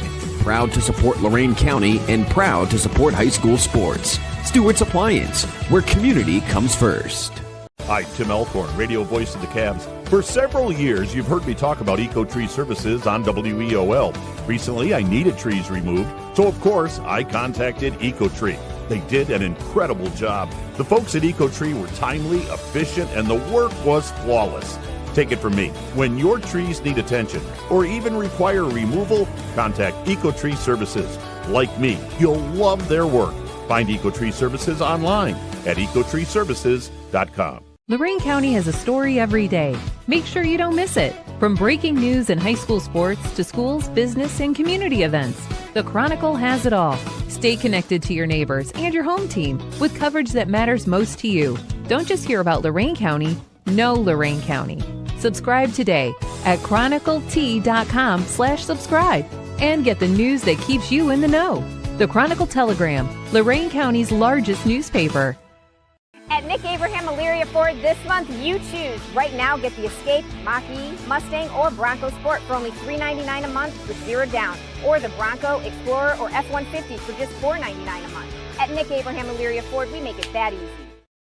Back here on the Nick Abraham Saturday Sports Wrap-Up Show. Rocco, Nuosci, Jared Kozar here with you. Hey, again, big thanks to everybody who joined us in that 9 o'clock hour. And I'll say it one final time before I let it go. Apologies to our head coaches sending out the wrong invitation link. So Chase Ferris joining us when he could. That was my bad. He said he was sitting in that lobby in the other studio for a while. I was like, uh-oh. So eventually got that righted with him. So big thanks to Chase Ferris for joining us. And congratulations to him and his guys on their first win of 2025. Same thing could be said for the two who joined us after that, right? Matt Kostelnik from Avon Lake, Ryan O'Rourke of Firelands. They picked up their first wins as well. And Kyle Clark and Mike Rice from Black River and Columbia joining us as well. Big thanks to all those guys in the 9 o'clock hour. So here in the 10 o'clock hour, again, Chad Meyer, one of our voices from our Stream 3 Medina County matchup. He'll join us in a couple of minutes. He was on hand for Highland and Aurora last night. The Hornets rolling past the Green Men. So we'll get our little flavor of Medina County this morning with Chad. Chris Drew will join us afterwards to talk Buckeyes and Guardians. And I'm sure it'll be a similar conversation with Ron Yance. I know he was over at North Ridgeville last night along with Craig Couch as Avon took it to the Rangers, 55-7. Was the final in that one. So with that being said, why don't we get into our scores from last night, Jared? I'll kick things off here again in the GCC. It was Euclid all over Lorain, 38-14. So Damian Creel, former Lorain coach, he's got things rolling over there at Euclid. I know early on this year they had a big, I can't remember who exactly was on their schedule, but they had a big win early, and I'm thinking, oh, wait a minute, like this is normally a Euclid team that struggles mightily. So for them to pick up an early win and now two, pretty darn impressive for Euclid as they sit at 2-2 through 4 weeks of play. So shout out to Damian Creel. Yeah, and if you give that guy a season, it seems that he can get things figured out and put some pathway to success. right up there in terms of turning a program around. He did it with Lorain. He's doing it now with Euclid. I think he did it with Beechwood years ago before he took the Lorain job. So, yeah, just the track record is there. Yeah, certainly is. So big shout out to Euclid as they knock off Lorain 38-14. And in the Lorain County League, it was Black River over Clearview. 21-7 was the final there as the Pirates made some big plays late in that one to create some separation. Shout out Ryan O'Rourke and his Firelands Falcons. They get win numero uno over Brookside 40-20. Columbia gets past Wellington 35-6, the final score there. And the Don, the Grizz, Keystone over Oberlin 42-7. Now, worth mentioning, we did text Don Griswold. He's got some things going on this morning, so we will eventually have a conversation with Coach Grizz. Certainly, man, I feel like it's been forever since I've talked to Coach Grizz. So looking forward to chatting with We're all him. looking forward to it. It's going to happen at a later date. That's but we're totally all fine. Yeah, just building momentum for that conversation. In addition to being head football coaches, a lot of our guys, they're teachers, they're fathers, they're husbands. So they got some things going on during Saturday mornings, as we saw with Coach Kostelnik giving us a little flag football action there on the camera. So divide and conquer in the Kostelnik household. Yeah, that's right. That's great. I forgot one of the little Kostelniks. They play right behind my house over there in Fairview at Bulkin Park. So that's pretty cool. And then our YouTube game of the week last night in the North Coast Conference / Sandusky Bay Conference crossover, it was the Panthers of Elyria Catholic blanking Vermilion 17-0. Elsewhere, SWC, a loaded slate. Olmsted Falls knocks off Elyria 38-0. Berea Mid-Park nips Amherst at the end 20-19 to spoil their renovations of their new stadium over there at Amherst. Avon, as you mentioned, all over North Ridgeville, a previously unbeaten Ridgeville Ranger team, and Mike Elder and company take care of business 55-7 the final, and that one will get Ron Jantz's thoughts later this hour. Avon Lake all over Midview in a much-needed win for the Shoremen, 39-7. Matt Kostelnik kind enough to recap that one for us during hour number one. In the major leagues last night, your Cleveland Guardians knocked off the White Sox, blanked them 4-0. Tanner Bybee went the distance. First time he's done that, or first complete game shutout. Complete game shutout, correct. And pitched like an ace when you needed an ace effort. They got it. They're back in action again tonight against the White Sox, 6:10 first pitch over at Progressive Field. And the Ohio State Buckeyes in action against in-state rival, I guess you would say, Ohio. Maybe not rival, but hey, you're talking about the MAC champions. And so they'll take on the Bobcats at 7:30 this evening. That one streaming on Peacock, and we'll catch up with Chris in a little while to go over all things Ohio State, and he'll talk Guardians as well. Is he at a little league site this weekend? He is. Yeah. Why not? He's that's good. He's developing a young stud over there, right? And his younger brother. So no, that's awesome. That's awesome. Yeah. And I'm only the OU hater because you see it on my sweatshirt here. Big fan of my Akron Zips, but we haven't scored a point this season, Jared. So we'll see if that changes today against UAB. My Zips down in Birmingham to take on UAB. So we'll see how that plays out. Guardians back in action tonight, as you said. So certainly looking forward to seeing how this playoff race shakes out. I know CJ Kafis hit that go-ahead 2-run shot the other night, and people are saying, Giambi in 2013, he's saving the season. I don't know if we can quite call it that yet. We got some games to play still, but we'll see how that plays out. So did see Chad Meyer join us there at the bottom of the screen briefly, although he may be here he comes. There he is, maybe, possibly. There's that friendly mug that we know oh so well. Why don't we try to bring him in here? There he is, Chad Meyer. Man, you're doing better than us this morning. You're in the sun, you're reclining, you're outside. What's going on, man? What's up? Sitting outside the hotel right now, boys. I'm actually down in Morgantown, West Virginia. I'm working, getting ready to work the backyard brawl for TV today. So. Oh, okay. Well, very good, very good. Well, so why don't we talk some backyard brawl here real quick? Yeah. Not that our local listeners are super involved with that, but that was a matchup, Pitt and West Virginia. For those who maybe don't know, you should know. So Pitt, West Virginia. That's a physical, violent, angry rivalry more often than not, but one that was off the table for a couple of years there. And I'm really, really happy that all parties involved were able to kind of make this matchup happen again on an annual basis. Yeah, now I just saw they extended it to like 2041 now. So people are going to have to people are going to be able to look forward to the backyard brawl for the next 20 years or so. So it's you hate to see those type of rivalries go away, but I mean, talk about two teams that just purely hate each other, and they just want to fight each other as soon as they get on the field. And yeah, I'm not sure they even respect each other. That's how much I think they hate each other. So It's good yeah, for college football. looking forward to it. Boy, Chad, a lot of people literally, they take that, they don't take it as literally as run for the hills after they work with Rob Polinsky. You're the first person that's actually taken that to heart and made it happen. So, we'll tell everybody that'll listen about, you think you got it bad? He chased Chad Meyer out of state. Yeah. No, I was like, I left for West Virginia right after the game. Who wouldn't have? Leave me alone, Rob. I gotta go. Fair enough. Well, hey, let's talk about your game. Exactly. Let's talk about your little game a little bit here, Chad. It was a big time Highland victory over Aurora. As I'm scrambling to find the final here, 41-7 was the final. We talked to your usual Stream 3 Medina County matchup partner, Michael Keefe, last week. He kind of gave us the flavor of Medina County. He was really, really high on this Medina Highland team and a number of other teams in the county, right? Wadsworth certainly has their name in that hat, but this Highland team, man, and I think they showed it again last night. They're playing on another level right now. Yeah, and typically they do. I mean, it's just this is a Highland team that you can just go. It's a Highland team that you can go into every year knowing what you're going to get. Right? It's one of those programs that just doesn't rebuild; it reloads. It's much like Avon. It just reloads, and they combine suffocating, aggressive defense with very good, competent offense, and that recipe has worked for Coach Gibbons for the last 11 years that he's been there, and it's certainly no different this year. Right? I mean, they were one running clock touchdown away from their second shutout of the season in 7 of their last 10 games. So it's a Highland team that just it's a train that keeps on rolling. That program's quite the machine. So, looking elsewhere around the county, Chad, is, I guess I'm kind of putting you on the spot here, but I'm curious your thoughts on how Medina County has been shaking out this season. Because like I said, we talked to Michael last week a little bit about it, and he took us across some different schools. So I don't want to just, hammer the Highland machine to death necessarily, because we are well aware of the machine that they are right now. But what are you seeing, I guess, from the rest of Medina County and sort of how that area is shaping up?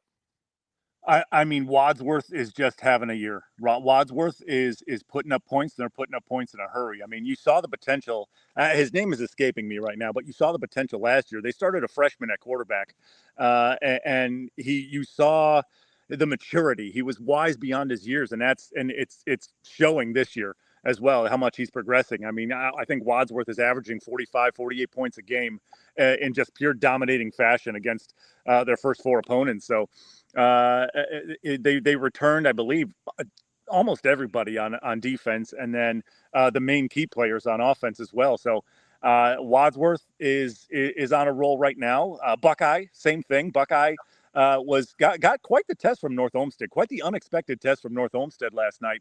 But they have also are kind of another one of those programs that just it's such a community, a program that is built up from the youth on up, and you wonder, right? They lose a lot of people every year, but the transition with programs like Wadsworth, Buckeye, and Highland is just seamless, because it starts with the youth program, and you can see they run the same schemes, the same offense from the youth on up. So once they get to high school, it's just they'll go 8-2, 9-1, 7-3, 10-0 every year. Because it's a program that has quite the foundation, something you don't really see with a lot of schools these days.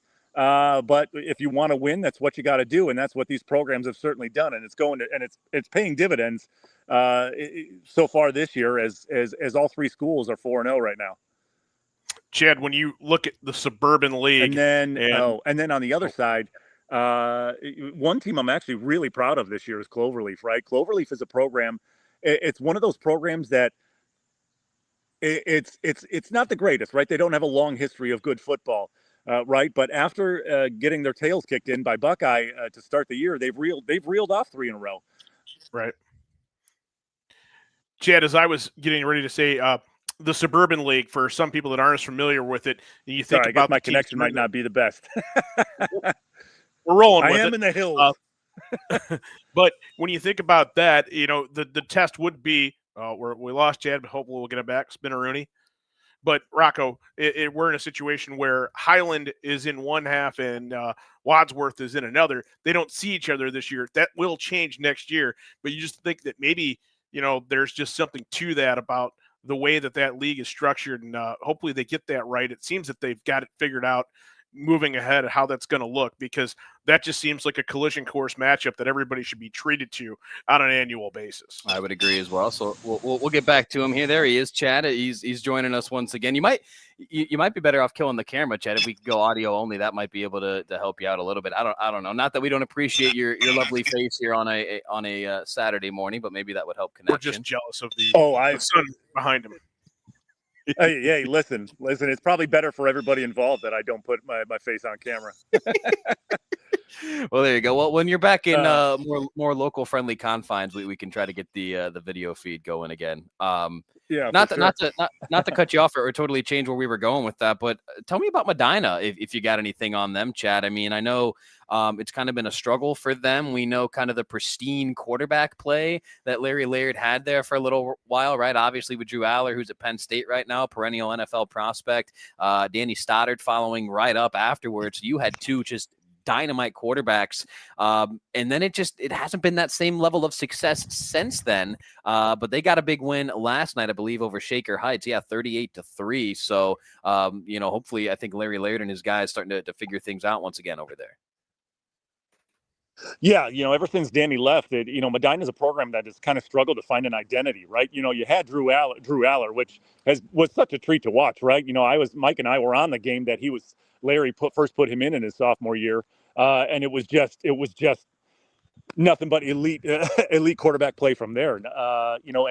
But they coupled elite quarterback play with really good athletes at the wide receiver position, right? And the cupboard has kind of run dry, right? And ever since Danny has left and that class left, they've kind of been really just don't know their identity, right? With Drew and Danny, it was five wide all the time. It was a true air raid system. They didn't even, for the years Drew and Danny were there, they didn't even line up a running back. They didn't even roster a running back unless it was a goal-to-go situation. So it was perfect for the personnel that they had at the time. But now, like I said, the cupboard's run dry as far as like receiver talent. So yeah, it's been a struggle, but so far, 2 wins in the first 4 weeks, sitting here at 2-2. It appears that they have found something, right? They've gone back to a more of a pro style offense, a run style offense.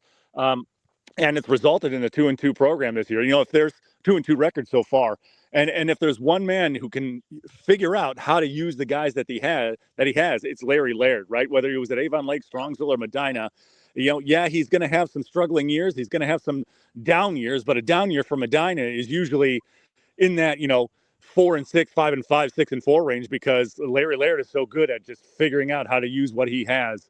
And so far, again, it's paying off. 2-2, obviously, you'd like to be better. Everyone would love to be 4-0, but 2-2 for a team that's is struggling to find an identity is pretty good, I'd say.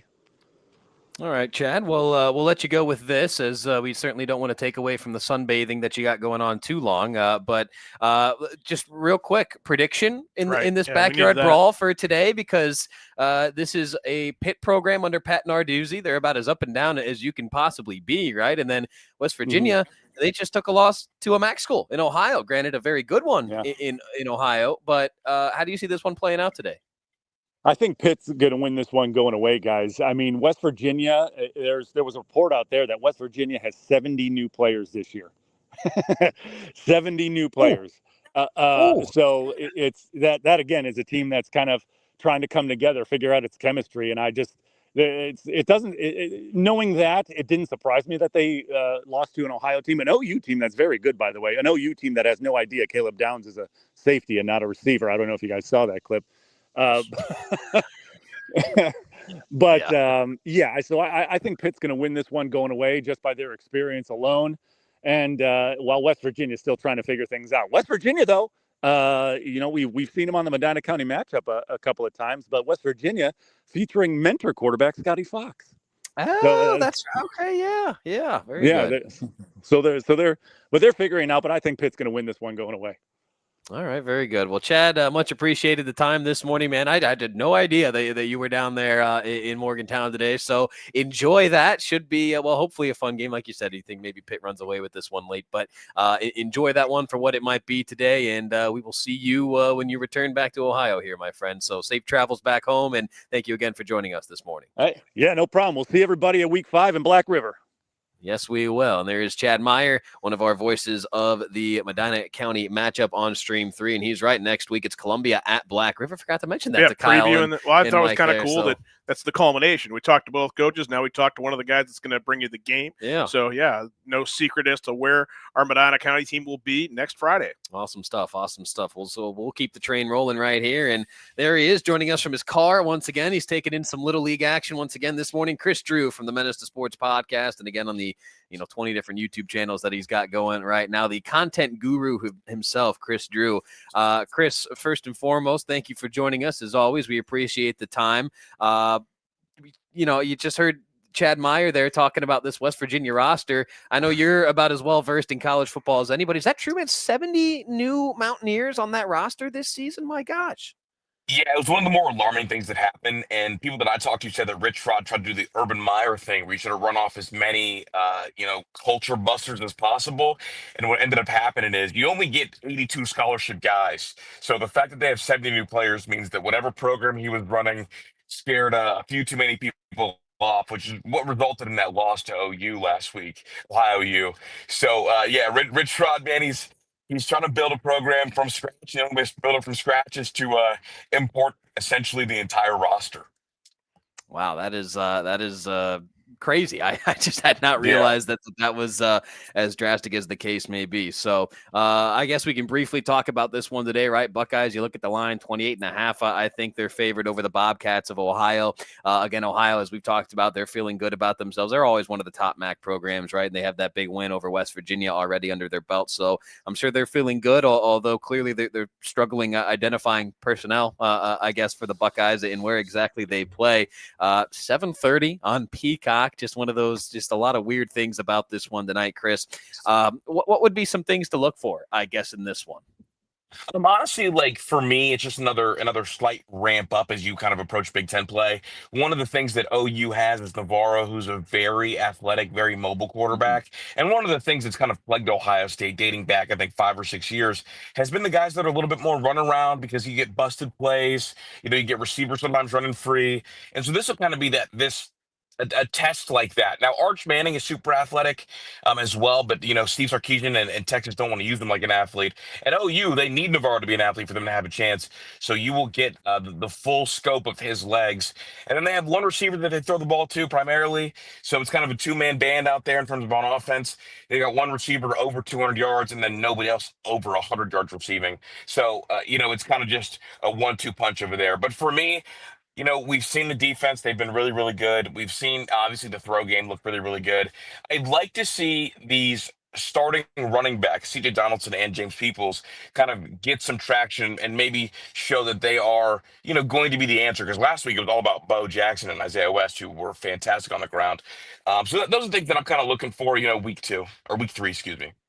You mentioned Ohio State and kind of struggling at times over the years with those mobile quarterbacks and the true dual threats. And, I don't want to say I'm dating myself here necessarily. Jared, you probably remember this one. Chris, I'm sure you remember it as well. I can still see, young me in tears at my parents' house's basement watching Juice Williams of Illinois run all over the Buckeye defense and upset a number 1 Buckeye team, spoiled national title hopes that season for the Buckeyes. I mean, I remember that like it was yesterday.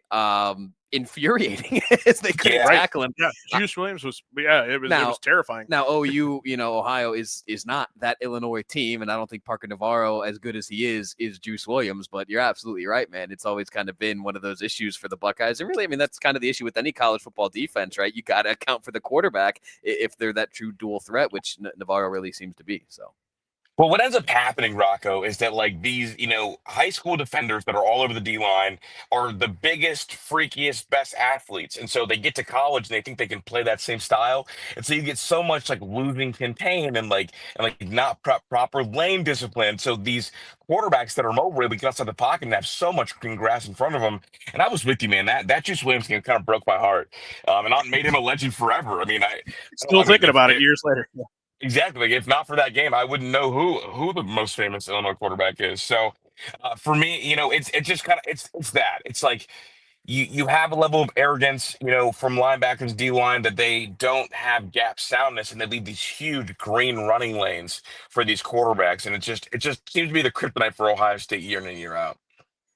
With the bye week approaching next week, Chris, and then following that, you're going to go out west, an unconventional start to the Big Ten schedule over in Washington. Is there an element of this at all where you think trap game? I know that as a Buckeye fan, you don't think about that, but maybe, people that are more tuned into it like you nationally looking at, oh, yeah, this could be something where with the way the next 2 weeks are going to play out, if they don't look good here today, there could be some questions and some finger pointing. I really think that it would be a trap game candidate if the bye wasn't next week and if OU hadn't have just beat West Virginia. I think those two things kind of happening lining up like that has kind of put Ohio State on a little bit, quote unquote, high alert, to say it. And also with Ryan Day, he's kind of avoided the trap game.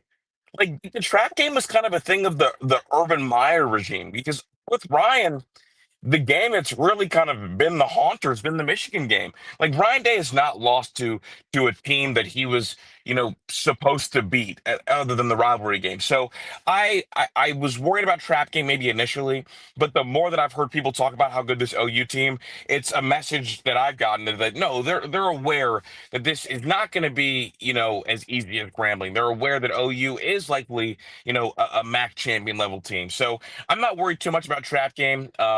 We'll see, though, how it looks if they sleepwalk with that 7:30 start time.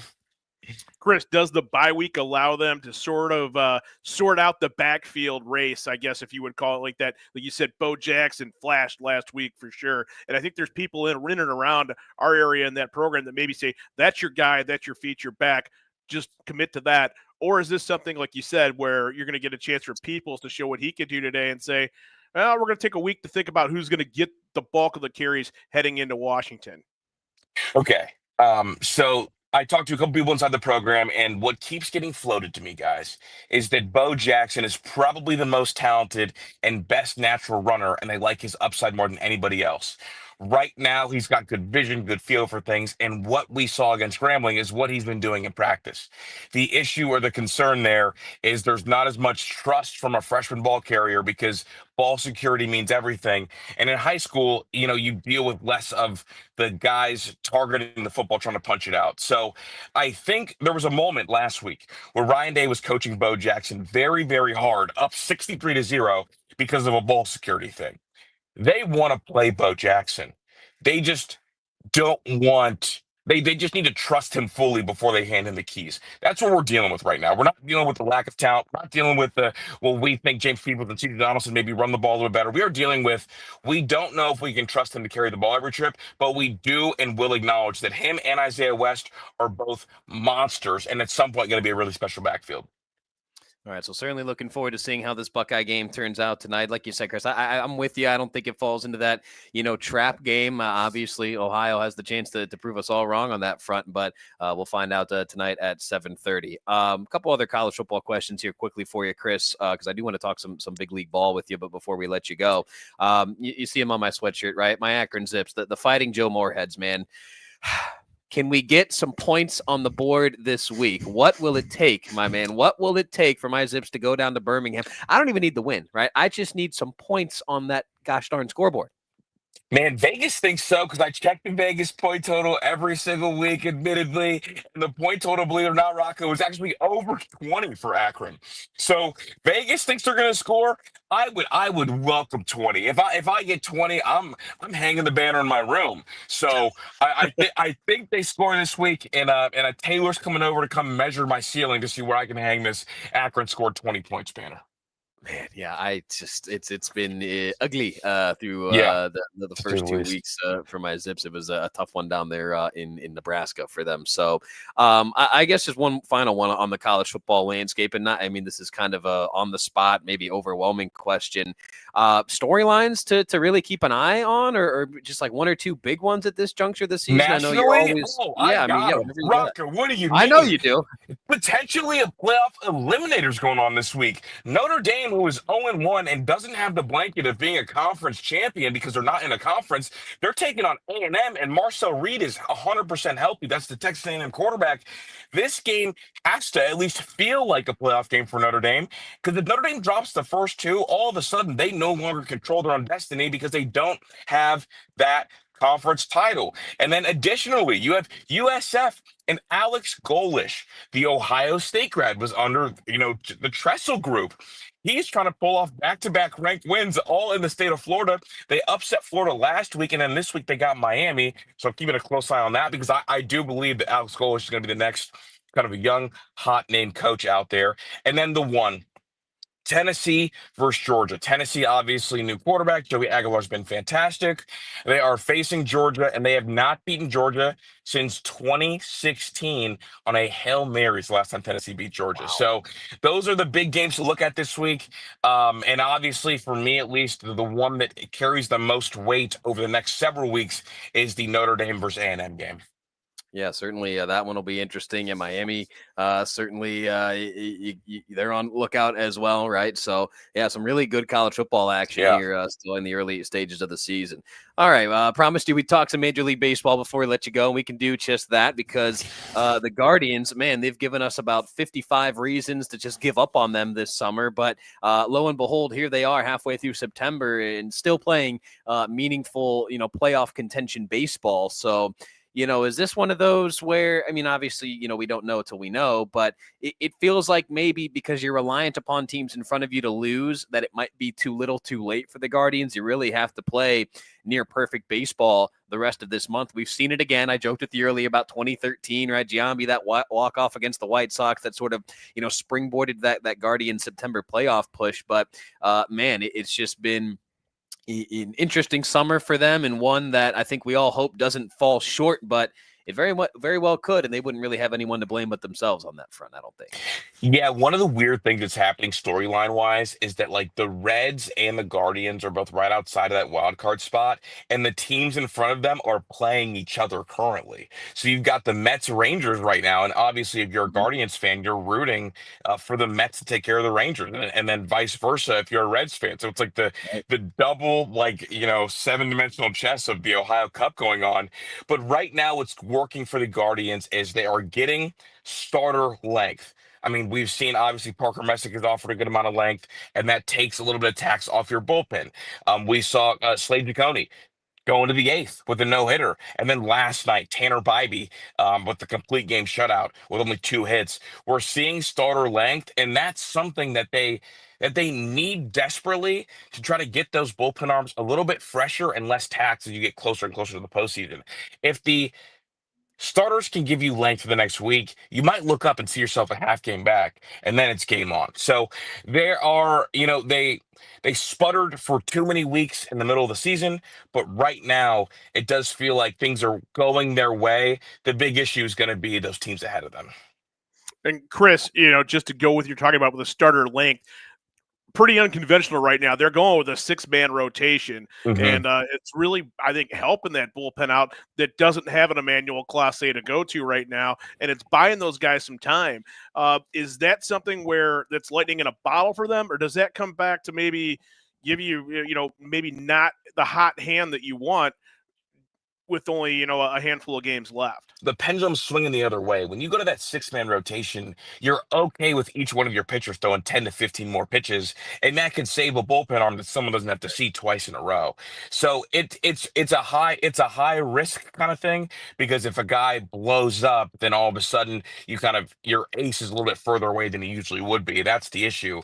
But right now it's working, and it's allowing these guys to get enough time They just become much better the third time through the lineup since they started the 6-man rotation. But right now, it just feels too little, too late to me. I hope I'm wrong. But every lesson they've learned so far, they need to carry over to next year, no matter what.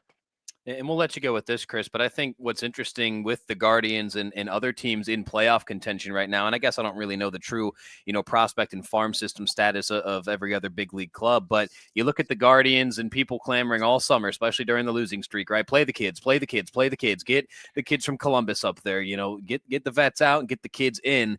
And you're in one of those weird spots now with the September call-ups where you kind of have a blend of both. And so it's really, Stephen Vogt, he's got his work cut out for him this month, trying to do just that. Play the kids, put winning, meaningful lineups out there on the field. You want to see what you have, but you still need to win baseball games at the same time. You get in and who knows what happens, all right, with October baseball. So I just think that's interesting, kind of the spot that they're in right now, kind of having, different guys like Valera and John Kenzie Noel brought up from Columbus, trying to get them time, but you got to win baseball games at the same time, right? You don't really have a lot of room to experiment necessarily. So there's the non-negotiable young players, like CJ Kayfus has to play. Like, he's a guy that helps you right away. Other than that, I mean, you got to tell, Valera and Giancarlo Noel, like, if we don't get you at bats today, we may use you off the bench, so you have to be ready. You just simply have to. So, on the young player front, I think prioritizing winning means playing CJ Kayfus a lot. The other guys need to buy into what winning culture looks like, and it means being ready for a pinch hit spot. And if we like a matchup, be ready for the matchup and prove us right. Don't prove us wrong. So, I mean, obviously, like with spring ball and winter ball and all that, I don't worry too much about kind of the young players at the end of the year unless they are helping in moments. And right now, CJ Kayfus is the one that matters the most. I would agree, Chris. Fantastic stuff as always, my friend. Thank you very much for joining us here this morning. Where's younger bro out in the field today? Where do they got him at? Got him at second base, man. Doing we got the twos, we got all of that. So we're second base. We got thrown out at third today, so we're still working on base running and when to freeze, when not to freeze on a line shot. But yeah, we're working through it. We have not hit a cutoff man today because I know that everybody's wondering about that. Always. You show him some Robbie Cano highlights before he tried it out there today, or what?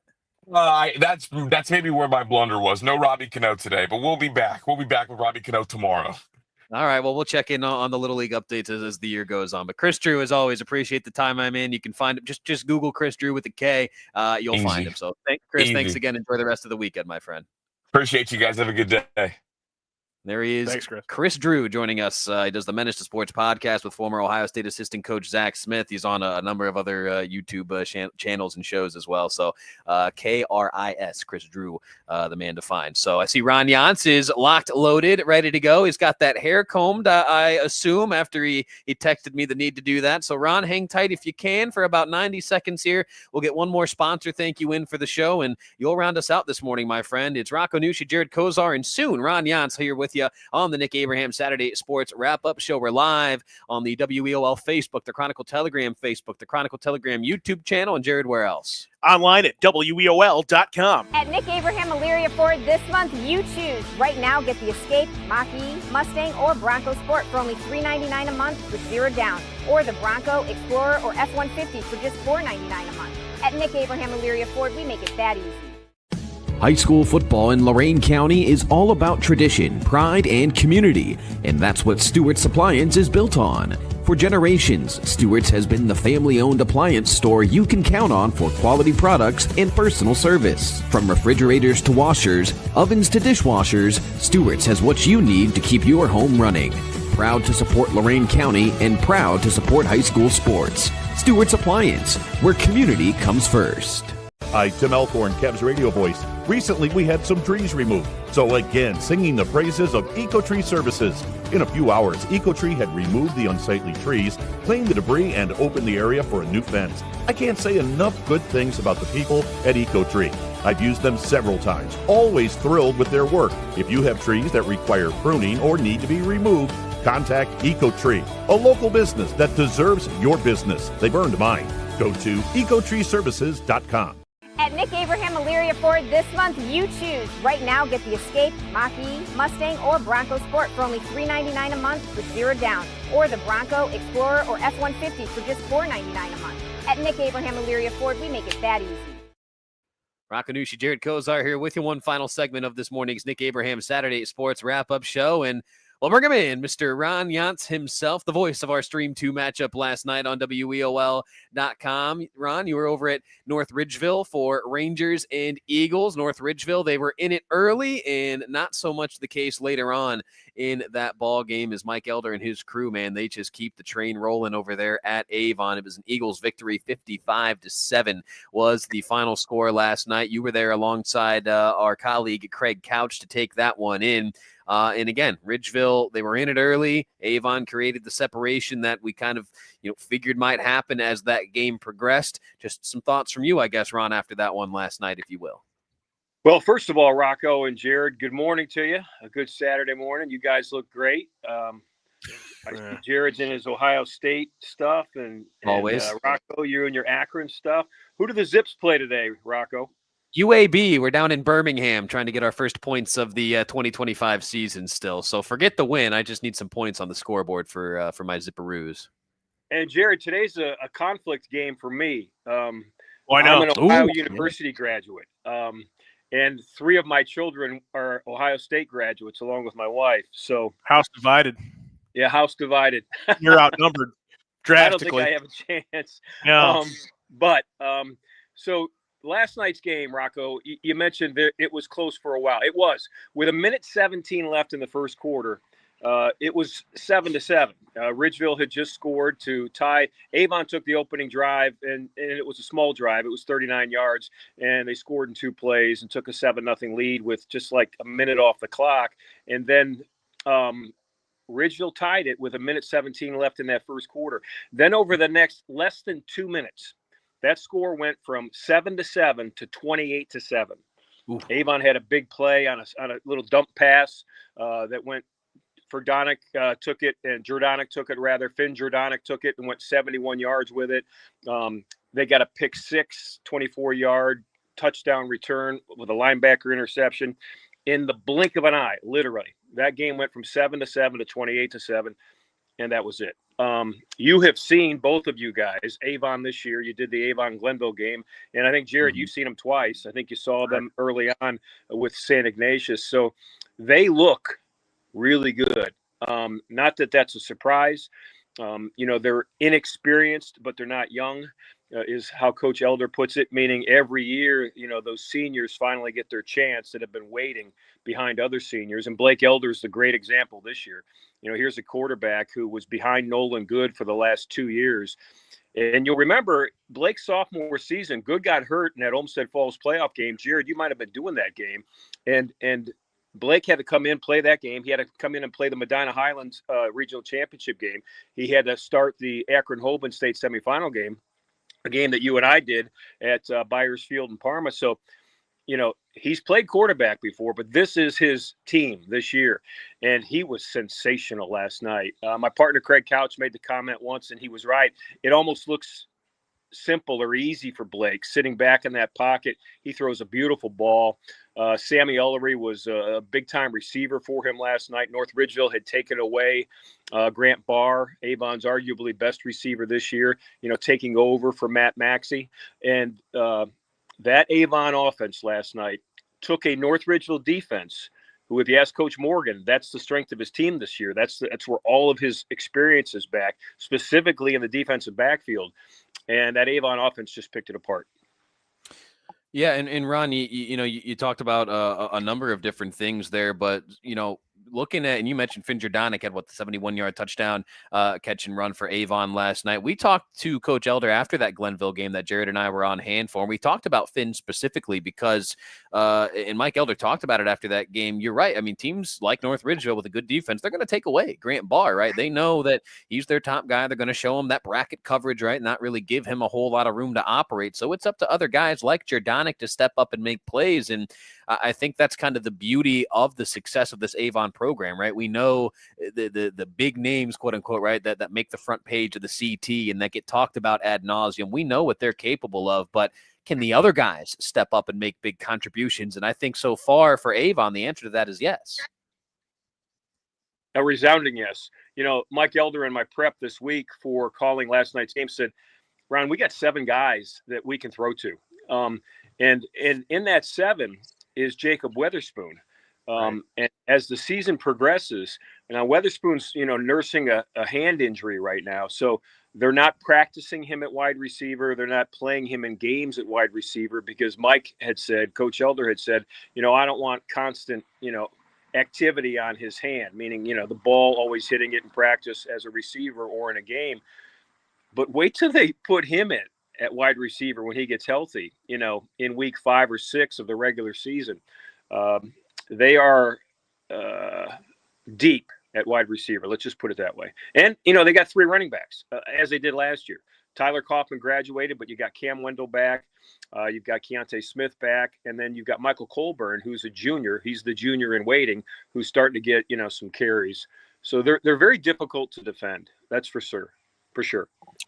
Ron, to piggyback off of that, and before we get going on a couple of things, thanks for complimenting my Ohio State gear today. I was told by the guys that run the show here at the Chronicle that Rocco and I report to, Bill Hudnut and Kevin Hill, that when they watched the show, they said, Rocco's really bright. We need to brighten you up, Jared. So I said, well, I'm going to go with the all red today to see if that makes a difference. But I was basically ordered to do that by the guys that, again, that make the whole thing go over here. Bill Hudnut and Kevin Hill said, Jared, we need more bright out of you. So that was my secret. I let it out. It is television, Jared. So I'm glad you're looking bright today. I had no choice. So was your mother. Your mother's proud of you. That remains to be seen. In any event, when you go back to your game last night, Ronnie, you talk about that. We saw them last week against Glenville, maybe banged up here and there in a couple of plays. Glenville played pretty physical, and they're, defensively, Avon had to throw a lot of different players out there to come up with that victory in the fashion that they did. Was there any hangover from that for last night, or was it pretty much a full complement of Eagles in that secondary and in that back 7?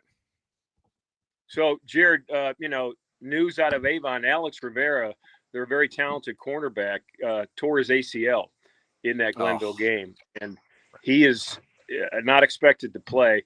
I don't want to say the rest of the season. I don't know the extent of it, but he did not play last night. He was in a boot on a cart. We've all seen the players who have ACL injuries. It's like your knee is in a cart and you're tooling around, the field with that. So, devastating news, obviously, for Rivera, and his teammates. But other than that, they rotate like 20 guys. Coach Elder told me in my prep work last year. You'll remember in that state championship run, they rotated 22, 23 sometime. So even when a guy like Rivera goes down, there is depth on that team. So they didn't miss a beat last night, Jared, to answer your question. If you look at Ridgeville offensively, Zach Barnhart has been there. He has started every game since week 1, his freshman year. He is second in every offensive category in the history of North Ridgeville football. And you would think he'd be first. A real running back in North Ridgeville, and then went on. Miller, their quarterback, Drew Miller, is 6'5", 230, strong arm, strong legs. He's a very talented guy, and Avon's defense just shut down that Ridgeville offense. So, they had the injury to Rivera, but it didn't affect them last night. Well, my heart certainly goes out to Alex Rivera. I've done, the ACL tear and have done the surgery and the rehab following that. Not comparing situations because I never like to do that, but I know the road to recovery that lies ahead for that young man. So certainly, best wishes to him in that recovery, and hopefully, he's able to return to action at some point for Avon. Ron Yance joining us again. He was at the Avon North Ridgeville game last night. We've talked some Buckeyes with you. We're talking some high school football here with you. Let me throw some Guardians at you as well, because we know you're past involvement in your TV career with the then Indians, now Guardians, and we know you still follow them obviously closely now to this day. So what have you made of this whole, mid-September playoff push? We were talking with Chris Drew a little bit about it. May end up being too little too late for the Guardians. They'd have no one to blame but themselves for that, given the losing streaks that they had earlier this summer. But I guess if nothing else, it's nice to see still some meaningful baseball being played here in Cleveland in September. Well, your last line said it all, Rocco. It's meaningful baseball in September. And you're right. I am a huge baseball fan. I historically take a romantic view to the game. I love the history of it. And there is nothing more exciting for me. I mean, NCAA college basketball tournament's great. Ohio State winning a national championship, great. But I love fall baseball. I love October. I love Major League playoffs. And when the Indians or Guardians are in that conversation, it's exciting for me. I watch the games when I can, based on if I'm doing a game myself. I'm keeping track, although I haven't looked. Did Seattle or Houston lose last night? No. They did not. Both they're won. not. So, they're not doing us any favors. Yeah, they're winning. You got to give the Guardians a lot of credit. I mean, if you really look at that lineup, I mean, if you really analyze it, they're doing magically. I mean, how are they winning games? I mean, they've got, I don't know if Jose is hitting 300 yet. I know Quan had dropped into the 270s. Those are the two best. And the other night, 8 and 9, you got Naylor. And then the young kid that comes up, Naylor's hitting like $111, and he get base hit in second to lead off the inning. And then help me out, guys. The guy that they called up, the CJ Kafis. He hits a 2-run home run to beat the Kansas City Royals. I mean, it's wonderful. It makes me smile and laugh and makes me happy. I love it. I think they can do it. I mean, you got to believe that, Seattle or Houston are going to start to lose. And you got to believe that the way the Guardians are playing that, you could say, well, they're going to start to lose too, but their series, they're doing everything they can. And Rocco, like you said, all that really matters is it matters in September right now. I mean, we have a team that matters. You can ask for over the stretch of a 162 game season. If you can get into late September with games that still matter, that's exciting. Man. Yeah, there's really nothing that beats that. And Ron, I'm with you. I mean, those that know me know that I'm as big of a basketball junkie as you can get. So obviously the month of March, I mean, my birthday's in that month. You get the tournament. So I love me some college hoops. I love the NBA playoffs, love the NBA finals. But you're right, man. There's just something unique and special about October baseball when it applies to Cleveland, whether it's the Indians or now the Guardians. Sign me up all day, every day for some more of that. And so we're hoping the Guardians can continue this September playoff push. Well, Ron, we're running up against it here near 11 o'clock, so we'll let you go. But thank you, as always, for joining us here this morning. We greatly appreciate the time. Enjoy the conflict that will come with the Bobcats and the Buckeyes later on this evening. Have some fun with that one if you can. And I'm sure we'll be catching up again here soon. So thank you, Ron. Hey, great to see you both. You're bright and shiny faces on a Saturday morning. So it's my pleasure to join. Well, thank you, Ron. And that is Ron Yantz, the voice of our Stream 2 matchup last night on WEOL.com. Greatly appreciate his time with us here this morning. Apologies for a couple of technical difficulties getting him in there, video chopping up a little bit, but always great to talk with Ron, get some insight from him. And boy, it's like him and Chris, they're just chock full of everything, right? You can go anywhere with them. College football, high school football, Major League Baseball, don't matter. Those guys can deliver. So well-read and well-versed, I think, would describe those two gentlemen.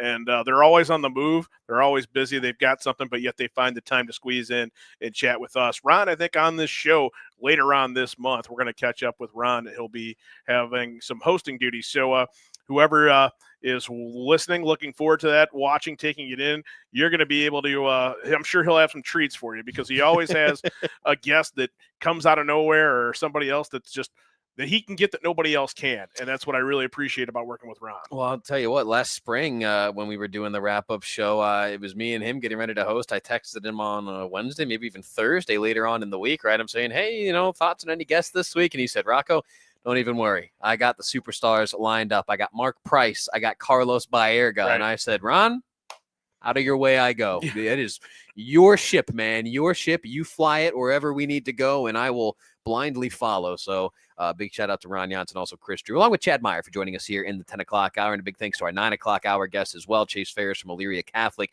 Great talking with him after they pick up their first win of 2025. Blanking Vermilion last night. Jared and I were on hand for that one. Matt Kostelnik, Ryan O'Rourke from Avon Lake and Firelands. They get their first wins of the new year as well. Kyle Clark and Mike Rice, they pick up wins as well over at Black River and Columbia. So next week on WEOL, kind of looking at the games, we will head to Avon Lake. We're back in Shoreman country as the Shoremen welcome in Amherst for an SWC affair. That should be a good one. Really again good on WEOL.com and on the Chronicle Telegram YouTube channel. We're back at Vermilion as the Sailors welcome in Sandusky. So the Sailors looking to get back on track. And then our Medina County matchup on Stream 3. We'll head to Sullivan as Black River welcomes in Columbia. So some really great games on the docket next week. And as I kind of look at the rundown here in the paper, it's Falls week for Avon. Olmsted Falls goes to Eagle Country to take on Mike Elder and crew. So we know about that matchup and what that can, usually deliver. So looking forward to that one for sure. Olmsted Falls and Avon.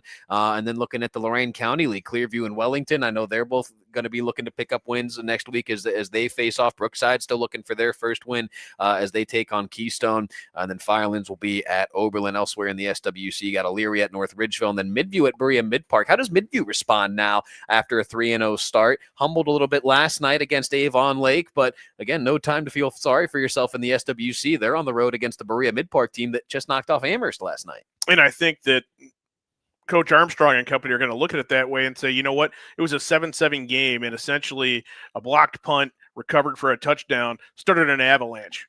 How do we prevent that from happening again? Because maybe if you don't have that avalanche, you're in that game the rest of the way out. It's conventional and you have a chance. They've got to use that same thought process with Berea Mid Park. Traditionally a tough customer, but the middies are much improved. Yeah, I would certainly agree. So, all right, that'll do it for us here this morning. Again, great show. Thank you to everybody who listened in and tuned in here on WEOL.com, on the WEOL Facebook, the CT Facebook, the CT YouTube channel. Again, apologies one final time to our 9 o'clock hour coaches. Sent the wrong link. It really worked. That was not their fault. That was all on me. I will take the blame there, but we got them all on anyway. So I really appreciate their patience and ability to adapt and be a little flexible here with us this morning. So a big thanks to our sponsors as well. Of course, Nick Abraham, Elyria Ford, Stewart's TV and Appliance, and EcoTree Services. Big thanks to them for hopping on the wrap-up show as well as our games so far through the first half of this high school football season. So for everybody who joined us, for Jared, for our sponsors, I'm Rocco Nuosci saying thank you for watching another episode of the Nick Abraham Saturday Sports Wrap-Up Show here on WEOL.com